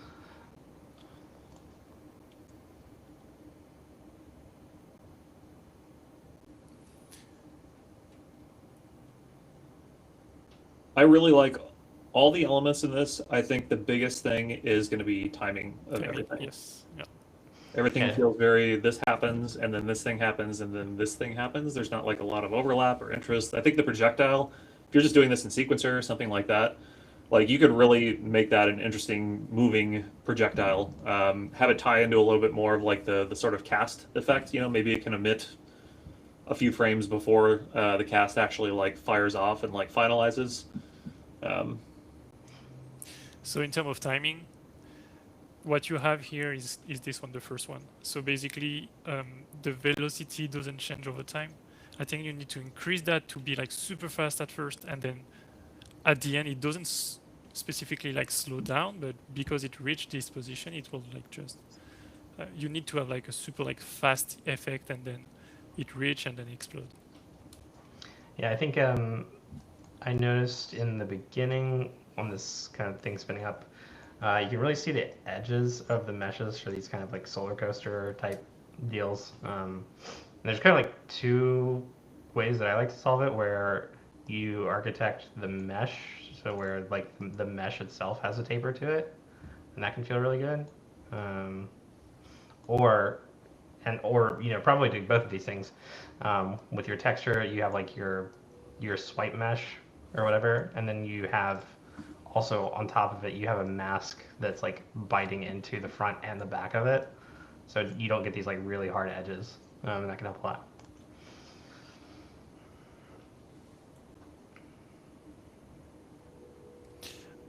And as for the effect on the ground, as a decal, I think you can maybe make it appear over here, like at the. I don't know if you need to make it appear here at the beginning.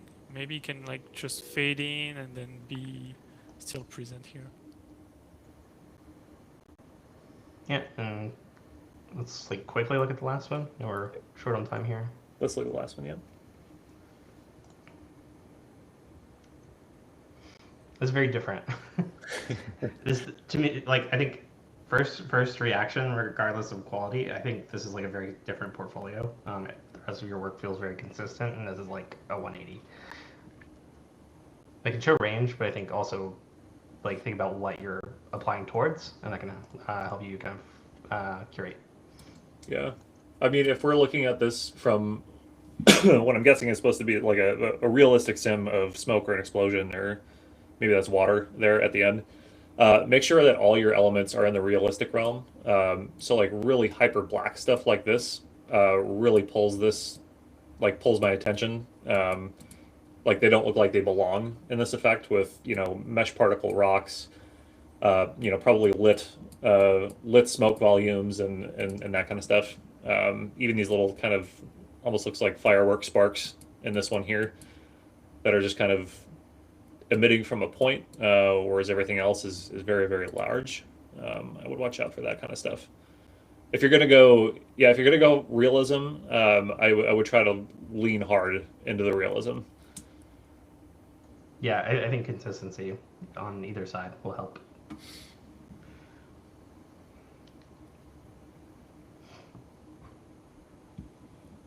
All right. Ready to rock? Yep. Yeah. Thanks, Brent. All right. Thanks, Brent.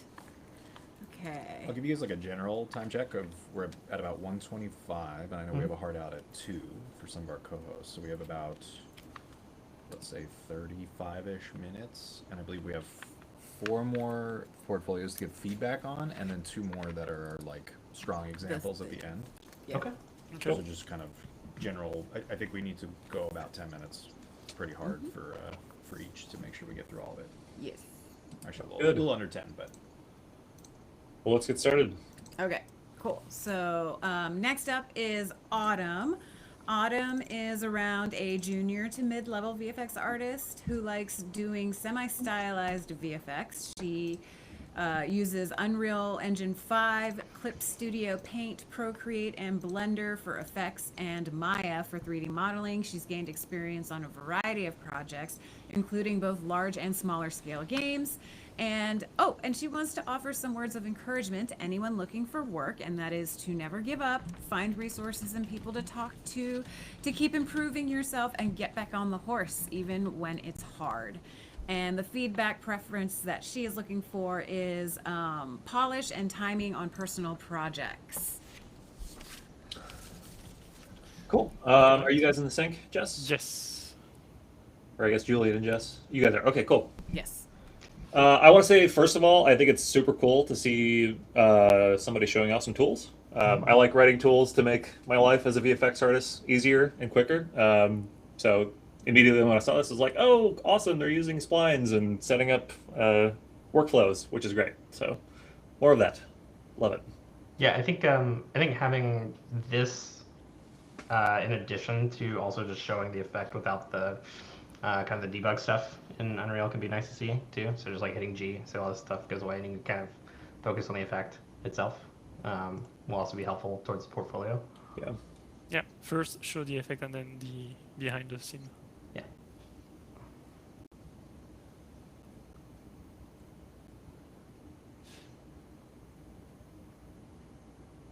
Yeah, it's a little hard to give like quite as much feedback because I can't tell like where the border is also adding to the color, but I think kind of similar to what we've said for other artists, just kind of like architect your values, architect your shapes a little bit more. Everything feels kind of very regular, like the lightning bolts themselves all kind of have the same like squiggle cadence. Like you don't want this ever. You want like this into like this into like have a lot of variation. I would say presentation wise too. I know this is a tool and you're probably showing off the capabilities of that. I think it'd be really helpful for, I guess, more abstract effects like this that aren't just like an explosion or a fire or something like that. This is clearly something very specific to a particular thing. To just show it in relative context of where maybe a player would see it or somebody would see it. If you're actually looking for art feedback on like how the thing looks as it would be played in the game.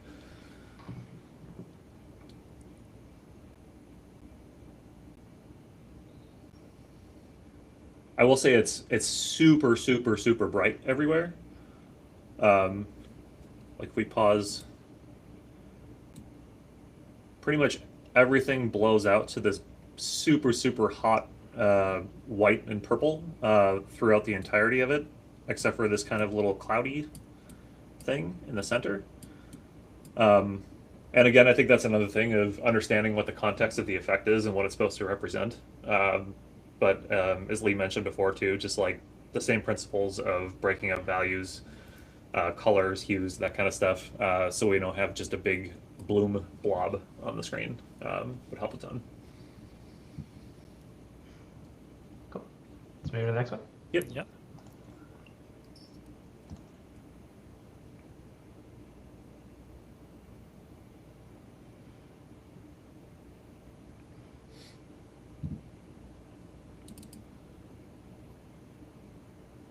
I guess it's a cool effect. Like all the elements look nice. I think the timing can use a lot of work. Again, this is another thing of like bing, bing, bing, bing, and there's not a whole lot of like, I don't know, sort of like timing harmony to it, if that makes sense. I'd love to see a lot more like overlapping things happening, different elements starting while others are still finishing.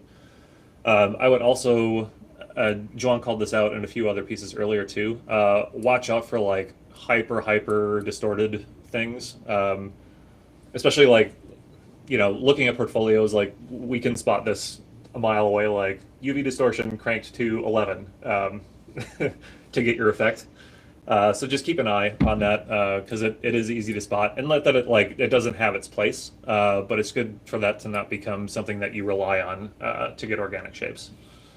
Yeah, because it will also be a problem because everyone will have the same effect if you increase it too much. As for the animation, I think this part is very nice in terms of timing.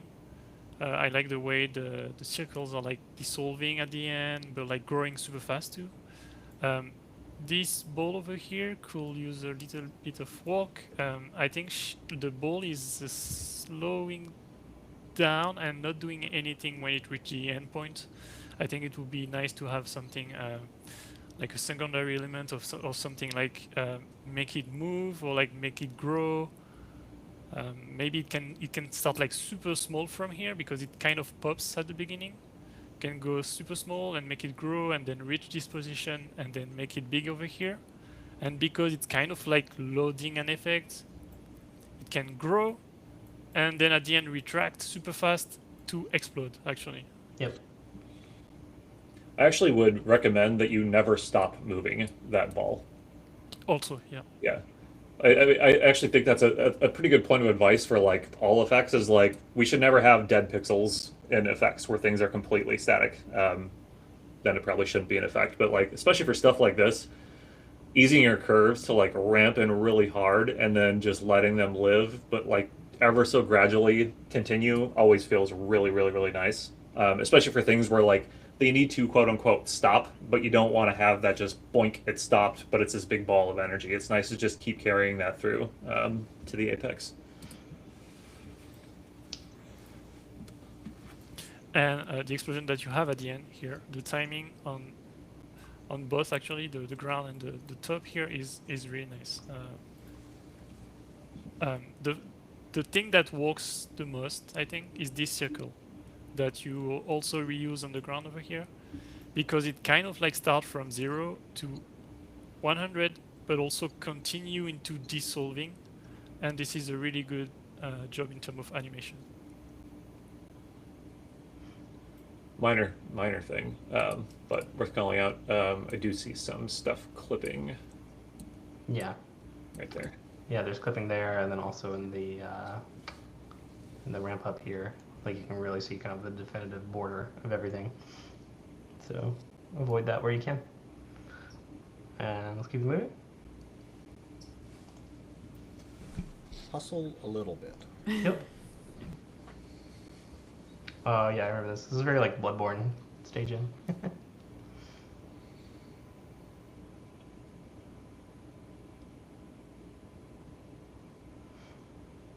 Biggest thing for me is just watching out for big old whopping scales on giant elements like this. It's a dead giveaway. This is, you know, probably just either a camera facing sprite or a billboard that's just scaling outward to sort of reveal itself. You could probably do something a little more interesting with something in a shader or a material to make it feel a little more organic, not like a can that's getting squished around squished. Yeah, I think it feels like it's one quad too, or I mean, it could just be the same timing on both. But yeah, it's very linear, very obvious, and then kind of like just having this giant distortion wave over it that's very regular also feels like it could be polished a bit more. Mm.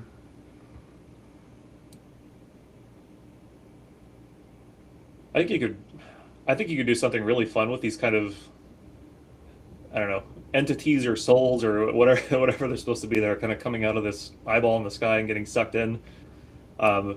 This might be a really fun opportunity to play with some more interesting timing and like shapes. They're all kind of coming down right now in an arc like that, which is fine. But I think you could really do some cool, interesting things to really make this sort of special effect and make it feel something that's like really organic. They kind of snaked around a little bit, sped up, slowed down, and then sucked in really quick.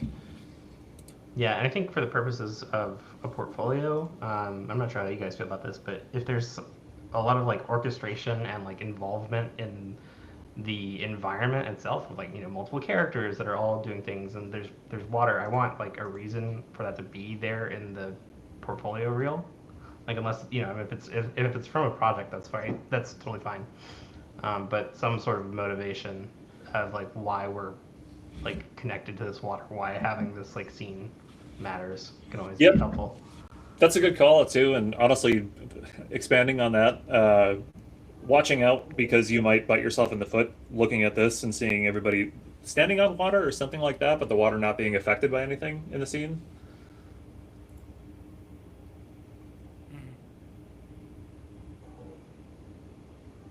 All right, let's go next. Yep.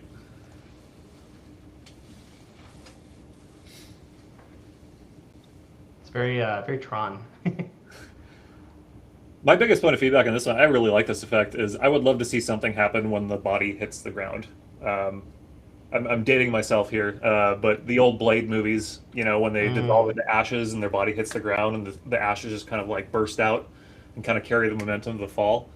I feel like that could really take this to the next level. So like it hits the ground and whatever's left of him from this erosion just blasts out as it hits the ground. To make that also, I'm pretty sure you can check that on the internet, but you can attach particles to the dissolve of the noise over here. And basically you can emit particle from the dissolving shader. I can explain how to do it here because it's tricky, but there's a way to do that. Yeah, this is cool. I think having that follow through would make this like a 10 out of 10. There's a kind of nice, I wanted to call this out, there's a kind of nice feeling of these sparks that like slowly drift down. Like it does feel like it's like a piece of ash from something that got burned, and not like a metal spark. It's just like a little detail I noticed that I actually really like. Yeah. Cool, that was an easy one. Let's keep going.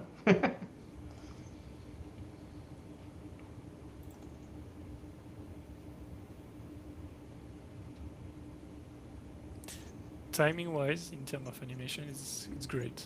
I just think it lacks a bit of impact at the end. So everything is good, and then when it reaches this point, the ball going back to the ground should be faster, and the explosion should be 200 times bigger, actually.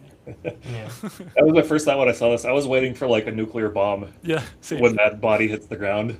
It feels like it's bursting, and then at the end, nothing happened, but you need something bigger. Yeah. I will say I love your presentation of this one. Maybe minus the water on the ground, but like I like that you've constructed camera angles that are interesting and showcase the effect in an interesting way, especially something like this where you got just a little bit of camera animation in there. It really adds a lot. Yeah, I really like the constellation elements here. I kind of wish they were like a little bit more present, especially in the explosion. They kind of, by the time they are like readable, they're already kind of dissolving out, and you kind of lose a lot of the shape that you have there. And I think there's a bit of a high frequency problem, especially on this like big card here, and so there's some like clipping here. Watch that. But there's so many little strands here that like it's a little hard to get a good like macro read of everything. Something that works too in this texture here, the blue texture, is the fact that we can see clearly the shape. it's not overused of distortion, but the overuse of distortion is at the end over here on this effect here. You can see it clearly here. I think you need to break that and make something that kind of looks like the beginning, where you can see the noise more than the distortion. We have about 20 minutes left total, so I may need to push us along. I think the next two clips, Jess said, are quite long. Like, the clips are long, so we may need to, unfortunately, skip those and move to the last one, just for timing's sake. Okay. Okay. Sounds good. I guess we can make it a point to find a way to give some feedback somehow. So Yeah. Yeah. Yeah, we definitely can. Yeah, thanks, Autumn. Thank you, Autumn. You guys want to jump to the, I think it's the very last one, is the like, this one. I think Oh, so. New yeah. World.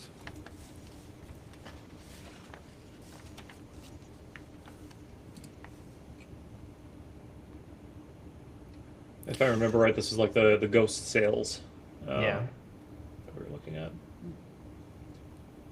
I think one thing that can improve the effect is trying to find a way to attach each smoke that you have to the actual mesh. So you have the same here on the sails. So every type of smoke, maybe make something with the shader that plays with the intensity, or I don't know, but like maybe fade it a bit later than having it spawn from the shape. You can see here that the smoke sometimes spawn from the bottom here, but if maybe it's spawn like it fades in like a bit later, maybe it can work too. Oh, there's this part too. I'd love to see. I guess it depends on the presentation, the angle, but from what I'm seeing, we see this from afar. I'd really like to see these pieces a little more connected, or a little more kind of like long and wispy. If that makes sense. They kind of pull apart into like little popcorny clouds at a certain point. Okay, can cool. we jump to the next one? Yeah. Cool. Okay, thank you, Autumn. I remember this from New World. I remember thinking that's really cool. Oh. So. Oh, cool. Nice. Let's see. Oh, okay. And then our next portfolio is Andreas. Andreas has 6 years of experience as a VFX artist and considers himself mid-level. He specializes in stylized real-time effects for games using Unreal Engine and Unity, and has worked on some shipped titles from some familiar developers. And at this point, he is focused on finding a place where he can continue to build his experience and develop his skills over the next 10 to 15 years. And the feedback that he is looking for is maybe what is missing from his portfolio to be competitive for VFX roles. Are there any gaps that would hold the portfolio back from being considered? What technical / artistic skills or types of effects should he focus on next? And does this work show a level of polish you would expect? And just to check really quick before we jump into this, how hard is your out at 2, Nick? Not too hard, but like 215 will have to be it. So 215. So, Okay, all right. So we have a little bit of. I just want to see how hard I need to And is- kind of keep us on time. And is that okay with you, Joan and Lee, as well? Yeah, sure. Okay, 215. I have a pretty hard out at, 2? But yeah. Sorry, I'm doing time zone conversion, but I have a pretty hard out at 2. Okay, yeah. If you need to drop out at 2, go for it. I'll still thank you in the end credits. So hello. First things first for this effect, I think what I will improve here is trying to break every. We already said that for the other portfolio, but like break any shape that you see here. Every time that you have like a hard shape that is colliding with the ground, over here, let me draw in blue maybe. Yeah. Try to fade that with like a depth fade or like a Fresnel. When you have a lot of use of semi like donuts like that, just use Fresnel everywhere. Like try to remove every single corners like that with like Fresnel. Yeah. I would guess this is probably an artifact of our old friend sorting too. But stuff like this, if we watch your kind of outer ring, where was the frame where I saw it? It kind of overlaps on itself. So we get like the back showing in the front and the front showing in the back, like right here. Keep an eye out for that. There's tricks you can do in Niagara with spawning like two meshes with different sided materials on them to help mitigate that. Also, it's probably worth doing some sort of like two-sided sign on your material or something like that so you can get a nice dark value on the outside and then a lighter value on the inside to sort of like fake a light on the interior, which can really help break up the kind of big dark purpleness of everything that's happening in here. Yeah. And you also see the overlap quite a bit in the explosion right here. Like the explosion is like overtaking the geo itself. I think one thing to look out for here is the like polar pinching, which is like, you know, anytime you're using a sphere, that's always a problem. Just cover it up with, like, you can cover it up with another texture of the shader, or you can mask it out, so it's not quite so obvious. I think that'll really help. And then just kind of taking away the, like, I think there's something to be said for how simple this is, where like I really love a lot of these like simple but strong shapes and elements. But I think in kind of this part of the effect, like it feels like a sphere. There's nothing to kind of like blend it in. Like maybe you have like a smaller ring that like gives it a little bit more oomph. But also depending on scale, like you know, if this was like a mobile game and it was very zoomed out, then like big shapes do all the work. So it just kind of depends. And in terms of animation, I understand here that the effect is spawning as a burst, but I think I will have, so this ball over here is growing over time. I think you can do exact same stuff on this outer shape here. Even if it's not coming from the center, have it start like a little bit outside here and grow a little bit to reach like a position and to make the effect not static at all. Try to make every shape that you have moving a little bit.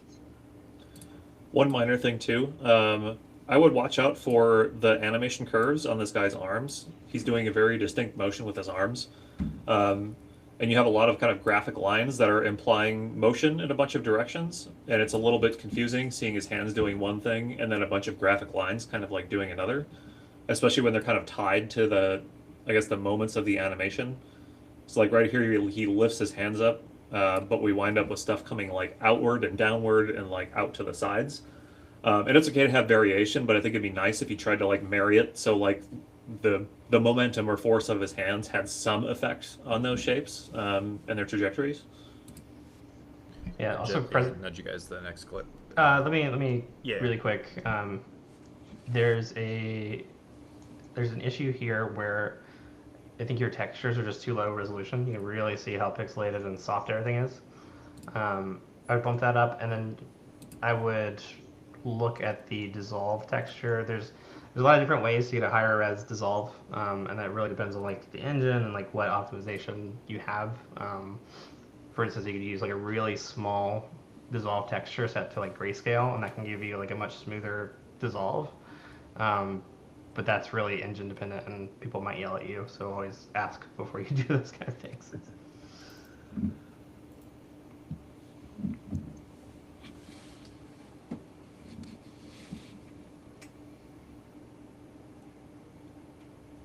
I really like this effect. I was looking at this earlier. I think just a couple minor things that would just help it is again more on the timing thing. I would love to see these kind of trace lines be a little more interesting, zip in quicker, stagger a little more, instead of just like one continuous stroke by like a laser carver or something. Or maybe it's supposed to be from a laser, I'm not sure. Yeah, I think a little bit more color depth would be nice here. Everything is very kind of the same desaturated green. Look at like Shadow Isles stuff from League of Legends. That's a good thematic for this kind of like necromancy style magic. I would watch out too for really, really harsh variations of directions between things. You have your upward kind of plasmy smoke, and then all these particles around it. And it's okay to have variation in them, but like some of them are going almost like perpendicular to where it goes. And it's just a little, maybe too chaotic. If there's energy coming up, I would expect them to bias more straight up, as opposed to almost like a, 90-degree cone or a point or something like that.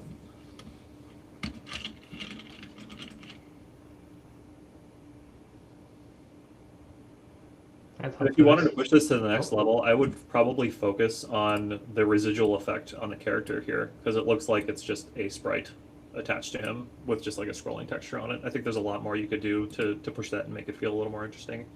Yeah, maybe having like a few smaller ones that are attached to the mesh itself. Yeah, just attaching to a couple joints, wrists. Yeah. Yeah. Yeah, that's time for the next. Yep.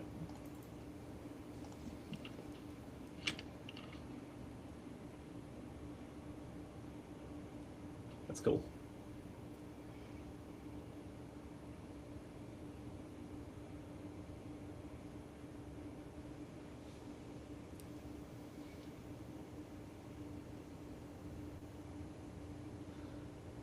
This stuff, I really like it. I feel like it might be, I know you're going for a sort of like pixelized, almost like what do you call it, 80s retro wave kind of look. You might want to dial back on just like the sheer amount of them though, just because there is so much happening. It really turns into almost like seizure-inducing noise with all the hot spots and squares. Especially here on the impact when there's all kinds of different shapes. We have the squares, we got rings, we got shock waves, we have really graphical kind of spikes. There's just a lot of stuff. There's even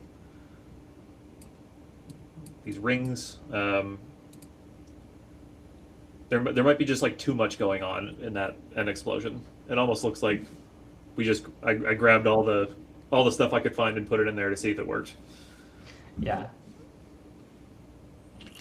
Yeah, also something not related to the effect itself, but I think the sphere could benefit to have kind of like a glowing effect when the effect hits, and also some motion, because the impact feels really like big, but the sphere is not moving. It's just like splitting itself in different like stuff.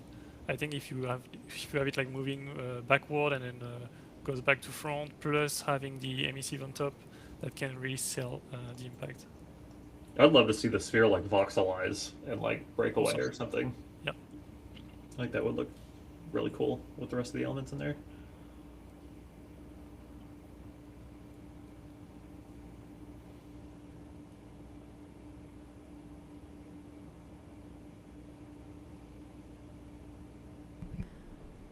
And I think the last clip that Andreas has, I think it's about a 2-minute sizzle.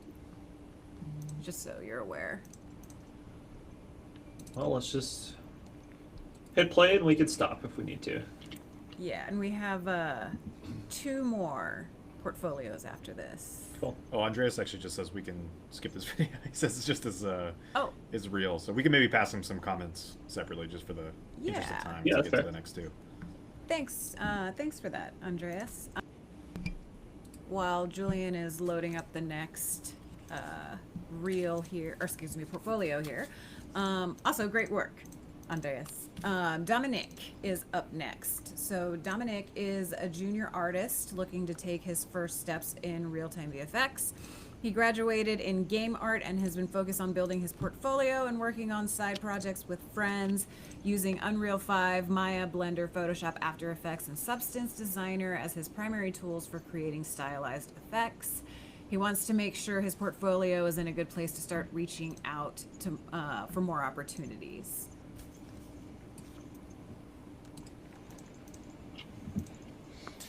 I think I will start by saying that the motion is great.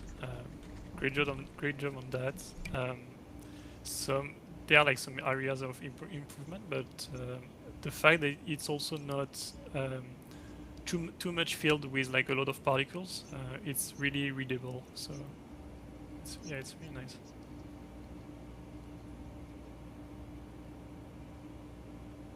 Yeah, I'd agree on that. I think your sense of timing and animation and stuff like that is feeling stellar. I think maybe this one could probably use another pass. There's kind of a blotchy moment here where I'm not actually really sure what happens. I assume it's maybe some sort of headshot. Yeah, it's the headshot from Val. Okay, gotcha. Apologies, I'm not a Valorant player, but I think it's just a little too like 5 impacts of really interesting shapes that I couldn't really pick up on when I first watched. I don't know, Lee, correct me if I'm wrong. You're very familiar with Valorant. Yeah, yeah. I mean, it's just like it's clearly like a reference to the actual flipbook that they use in the project. Yeah. So, yeah, I would almost say get rid of it. I don't think you need it in the portfolio necessarily because it's not really your work. And to be fair too, if you're looking to send your reels out to old farts like me, who have never played Valorant and don't have awesome people on their team like Lee to ask, what is this from? That might be a detriment, so. Yeah.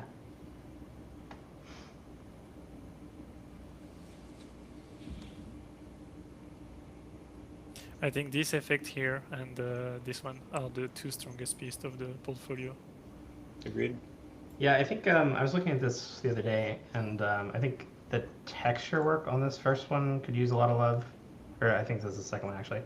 A lot of these outlines just kind of feel like a brush stroke with like pressure sensitivity. I think just like really trying to lean into some sort of shape direction. Like there's a lot of these like little like thin marks next to thick marks, and those create kind of like visual tangents that like tend to get a bit distracting. So I would really edit yourself there.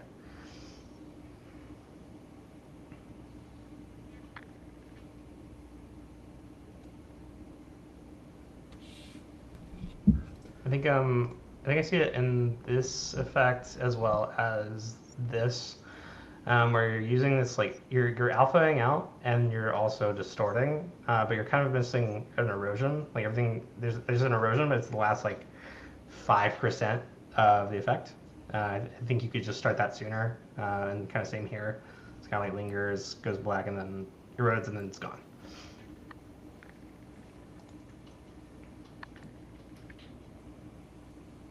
One thing I wanted to call out that I always would like to see are these really cool impact frames. Mm-hmm. Oh, yeah. It's like post-process or whatever you're doing, like this adds a ton. Really cool to see that. And I know I've harped on this on 100 other videos that we've looked at today, but again, please watch out for, let me skip back on a previous file, next frame. Yeah, clipping. Watch out for that stuff. I think we will always spot it when we're looking at Yeah. portfolio. So. it's an easy fix too. Assuming you're using Unreal, it's just there's a node called depth fade. Really easy fix. Yeah, you can camera offset. There's 100 ways to do it. So. Yeah. Nick, do you get the Gambit reference, or do we need to explain that one to you? I do get the Gambit reference because I was watching X-Men in the 90s. Okay.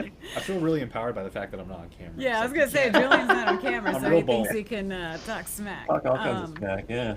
Really quick, I know Lee, it is 2, so do you need to boogie on out? I do, unfortunately. Thank Okay. you, everyone, for the portfolios. I gotta go. Yeah, no Thanks. problem. Thank you for hanging out with us. We really appreciate it, Lee. Take care, We'll see everybody. you next Bye. time. You did. Was there more with Dominic's here, or did we want to move on? Well, I've only got 15 minutes, so I say let's keep moving on. Okay. Nice work. Okay.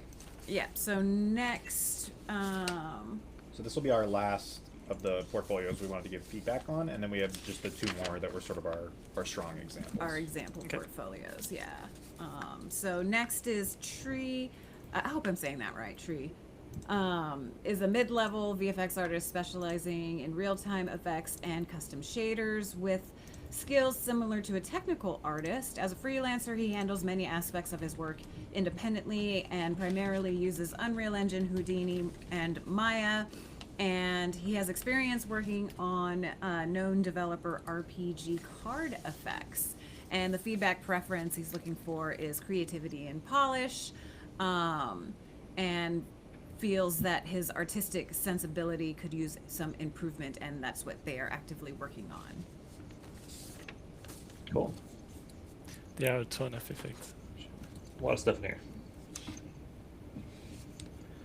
I think at a first glance, everything looks really cool. Everything feels like it could use like 1 or 2 more revs of iteration or polish.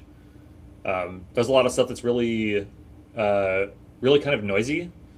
Like there's just a lot happening, and it gets a little distracting a little bit. Lots of small stuff, high frequency stuff. There's some are worse than others, but like this one is a good example of that, where there's just a ton of stuff happening, and I think like another few hours just ironing out the lighting on your smoke, fixing random clipping issues, figuring out a better way to kind of get these bricks to reach their apex and form this sort of ball, so we don't get a bunch of this kind of noisy popping. It's just that kind of stuff, really high frequency stuff hanging out down here. It's just like a little bit more polish. I think it all needs. Yeah, I think also like in terms of like the choice of the position of which one you want to showcase first. Sometimes it's going from stylized, super like bright with colors, to something really like dark, and then here you have this, and then back to this one where it's like super stylized. I think you should. I don't think if it's a good idea to like make one that is super dark and then come back to stylize. Maybe change the position of like which one you start with and then which one you end. I was gonna say, does this kind of go back to, I think Lee said this on a previous one when there was a question about like diversity of style versus focused specificity. So kind of what you're saying is like either try to focus it or make the set, like don't jump back and forth. Yeah. So I think there's an element of that, and to me, like the stylized effects in this reel are the standouts. Yep. I think the realistic stuff needs a lot more work, and I think if you want to incorporate both in here, you'll need to make sure that your realistic effects are at the same level as your stylized effects. It almost kind of feels like 2 different artists on this reel. Yeah, exactly. I think it comes also because of the choice of the camera position and stuff. It's not just the effect, it will also give a lot of more like it will be better if you showcase something that is moving like that and have like different camera position, and then going back to this kind of portfolio where everything is static and you don't have anything moving. For example, this here is great, like coming from this to this one, nice, because you have like the camera that is changing, even if it's not the same scene and the same effect. But then you come back to something that is super static, and I think it should be avoided. Is this like a situation where the recommendation might be for like to tailor it to what they're applying for, like depending on what the position is they're applying for, or that sort of thing, like trying to group stuff, like not sending all this as one reel? Yeah, it should be split into portfolio. Yeah, no, I mean, there's nothing.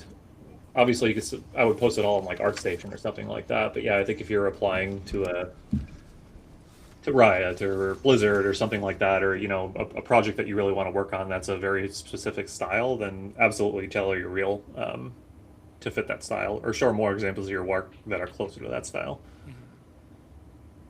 But yeah, like I could speak for the realistic effects here. I think a big part of what's missing from a lot of the realistic stuff is lighting. And like that goes with presentation as well. There's clearly a directional light of some sort in here, but it all feels very, very flat.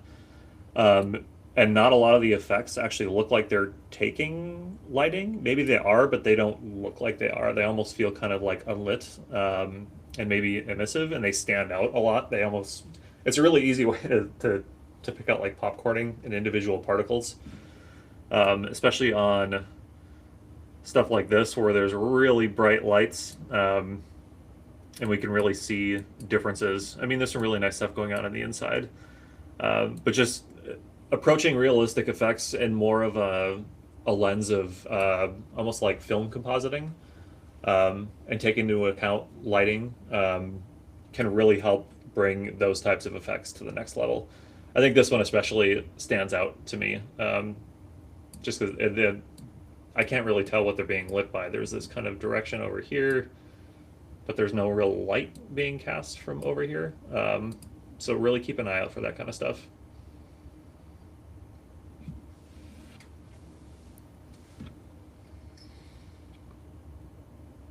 Yeah, there are like some effects. For example, back to this one. This effect here feels super realistic, and the beginning here with this kind of shape feels more like stylized, leaning into stylized VFX.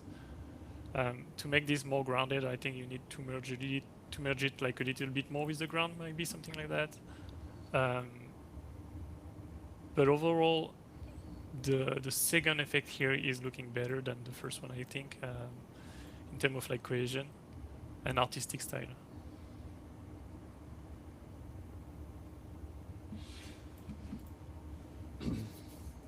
And I know in like realistic effects, there is just by virtue of them being, you know, realistic, a lot more noise. But I would really caution against using really dense high frequency noise, even on stuff that's realistic. I almost like to call it like intentional effects.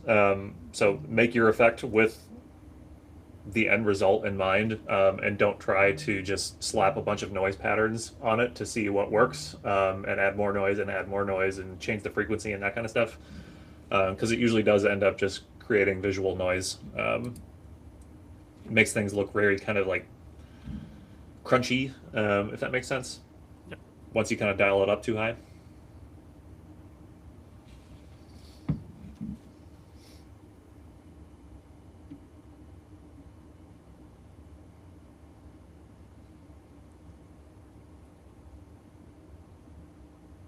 Yeah, like this is a pretty good example of that. I think a frame like this, where we still have some of these bold shapes of mud and stuff like that, feels nice. But then it really just turns into just a big mess of dots, like everywhere. Bright spots, dark spots, rocks. There's just way too much happening. Yeah, when you have an effect like that, I would like suggest to stop here and say, okay, what should I need to remove here? It will also help in terms of if you work on a real game, in terms of performance, this will be overkilled because you have too many particles everywhere. But try to find like what shapes is the most important, and what can I remove from that too. If you take a look at this splash here, they feel a little bit too stylized compared to the rocks you have over here, and the kind of like dust you have also around. And yeah, try to see in terms of colors how you can match everything. For example, the smoke here feels a bit disconnected with the shape that you have.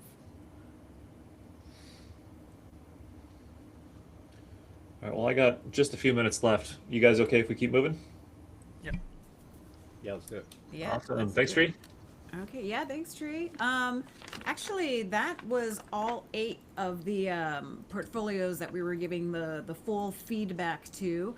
And so the next portfolio is Dante, and this is just an example of one of the stronger, like a strong portfolio that we received that we wanted to show as an example in case anyone wanted to reference or had another resource to reference what that may look like. So this is Dante. Dante's a junior artist, soon to become mid-level artist, and this is his student portfolio, which is about a year old. I will start saying it's crazy to call yourself a junior on this. This is really impressive. Yeah, this is a fantastic portfolio. I think the thing that stood out to me is everything feels polished. Like there's not. I had a really tough time looking at this and being like, boy, what could be better? I mean, of course you can always make things better, but the timing, the anticipation, the colors, the differences in value and hue in every single one of these effects is just great. Yeah, yeah. The motion is incredible. Yep. Yeah, that was actually one of his questions for his feedback. He was just wondering if he said which pieces in his current portfolio are strong and which ones might be better to archive. If you have any thoughts on that. So the first one here, perfect. I don't think you need to change anything. It like really shows like how the motion should be in the VFX timing wise. Let's see the second one. This one, I think you can still save it too.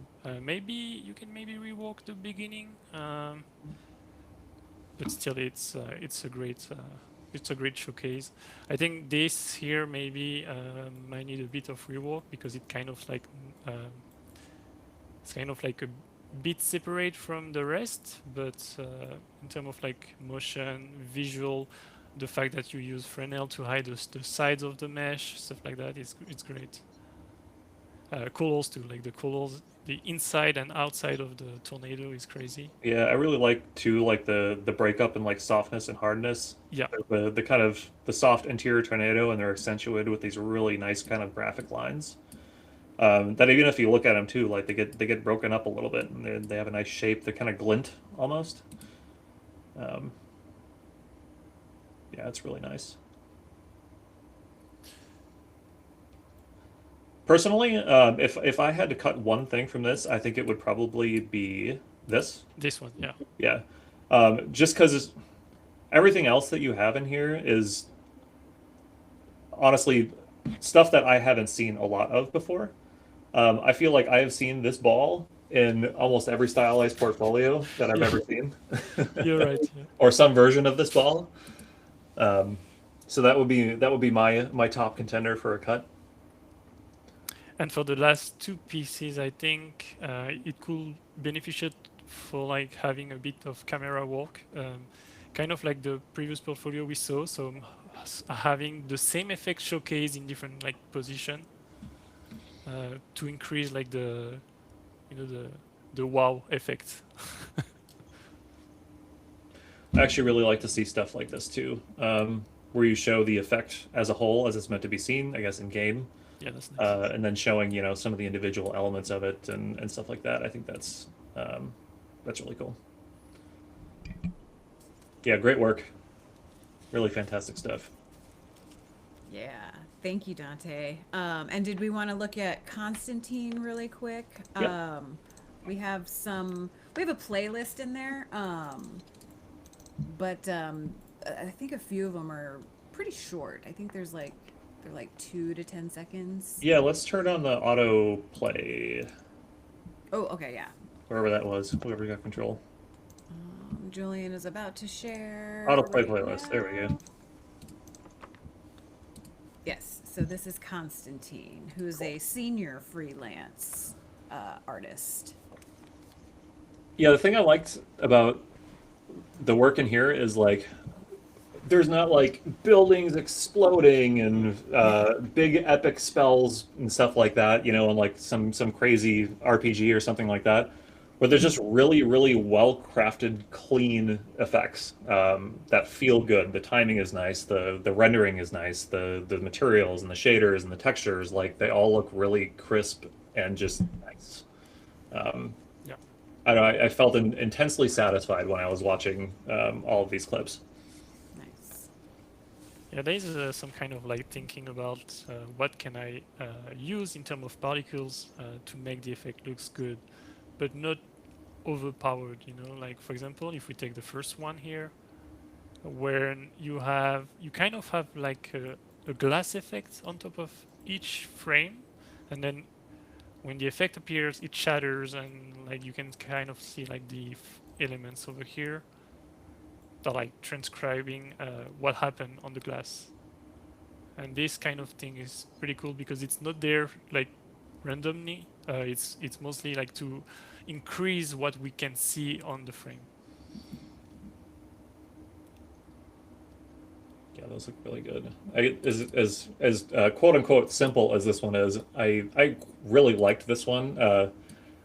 Just because if you watch like all the things, like especially the hands, like they're always kind of moving. Like they even kind of scale a little bit when the thing fades out, which is such like a subtle little detail. But if it wasn't there, I feel like this would just feel super, super static. It's just like that nice little subtle touch to things that just adds so much. I didn't notice it Yeah. until you said that, but if you go back to it, there's also like, in addition to the scaling, there's like a stretching. Like look at the top hand, and then go like frame by frame. Yep. Ah. Like wait, keep going a little bit. Like right when it disappears, go back a little bit. Right there, you see how it like stretches up?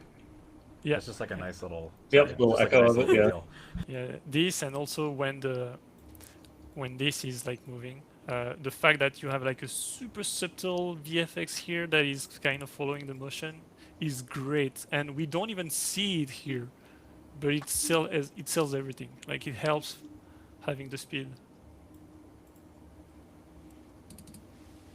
I really liked these ones as well. I felt like these ones had like I don't know, sort of like a cleanness to them. Like they're very just crisp and just well thought out, well timed. They're fast. They get the job done. They're just really nice effects. Yeah, it's clearly like a showcase of what you can do with 3 particles. That's all. Yeah, Like, exactly. Or probably a mobile game based Yeah. on the aspect ratio of this video. So yeah. It's like, okay, I have 3 textures. I need to do an effect. Yep. All right, let's go. Yeah, great work on these, Constantine. I really liked your portfolio. I thought it was, like I said, just really nice and polished. Like there wasn't anything where I was like, "Ooh, that looks bad." No, yeah. Nice job, Constantine. Cool. Was that all of them, Nick? I don't want to like cut Constantine's portfolio. No, I do short. believe Oh, that's okay. it. And I'm a minute past my heart out. Yes, So yes, that's what I was kind of just double checking. So if you need to bounce, I'm still going to close out for everyone still watching the stream. But Nick, thank you so much for joining us today and all of your feedback. But I know you got a boogie. So yep, I better boogie. Well, thanks, Jess. Thanks, Sean. All right. Thanks everybody for joining us and sending in your awesome work. Appreciate it. yeah, thanks. See y'all. See ya. And then Joan, are you going to stick around for our close, or are you going to bounce too? No I, pressure. let me check quickly, but I think I can stay. Yeah, I'm good. Oh, sweet. Okay. Well, I just wanted to give a big thank you to everyone who submitted. I saw a lot of you in chat. I'm so glad you got to join us, and I hope that you found some very interesting information that will be beneficial to your portfolios in the future. And if you came in the middle of the live stream or you missed the beginning, we are going to put this up on YouTube, so you will have the whole video to reference in just a few days, I believe. And so stay tuned to our social media, because we'll announce when we post that on our YouTube channel, which is Beyond-FX on YouTube. And let's see. Oh, and we also have some other stuff on our YouTube page if you were interested in checking out some other educational pieces that we have. Things like quick tips, which are some short form, 60-second educational content pieces that show a simple tip or trick for real-time VFX. We have our level ups, which is more medium form content for intermediate level artists who already have some experience using game engines and want to learn how to create a specific effect. Or if you are a complete beginner, we have our BFX U series, which literally takes you from downloading the Unreal Engine to creating your first playable grenade explosion. So that is available on our YouTube. And I just want to say thank you once again to all of you in chat, especially all of your positive feedback and words of encouragement to each other. I feel like that's why we VFX artists love doing what we do and being a part of this community. So thank you for that. And thank you to Joan for hanging out with me and all of your wonderful feedback, to all of our Beyond FX artists who gave feedback on your portfolios behind the scenes. Producer Julian, who's sitting right next to me, is going to give the little hand puppet. And stay tuned to our social media. We will, excuse me, we want to do this once a quarter. So, yes, stay tuned for that, and we will release when we're taking submissions again. But until then, we appreciate you hanging out with us, and we will see you next time. Did we mention really quick if people revise their effects? Oh no, yeah. Why do you? Here, Mia's disembodied hand I'll do the hand for puppet. you. I was going to say, for those of you guys who submitted, and if you end up revising your effects based on the feedback that you got here today, we would love to see it. Feel free to post it on your social media and tag us. We're on basically all the platforms: Twitter, Facebook, LinkedIn, Instagram. Those are all the Threads. We're on Threads. And So Blue if Sky. you end up sharing it, feel free to tag us. If you need to know what our social handle is, you can go to our website, beyondfx.com, and at the very bottom there are links to all of our social medias so that you can tag us. We would love to see the updated work if you guys end up making changes. Yeah. Awesome. Okay. Thanks for that, Julian. I totally forgot. Thank you for the reminder. All right. We'll see you guys next time. Thank you again. Yeah. All right. Bye, Joanne.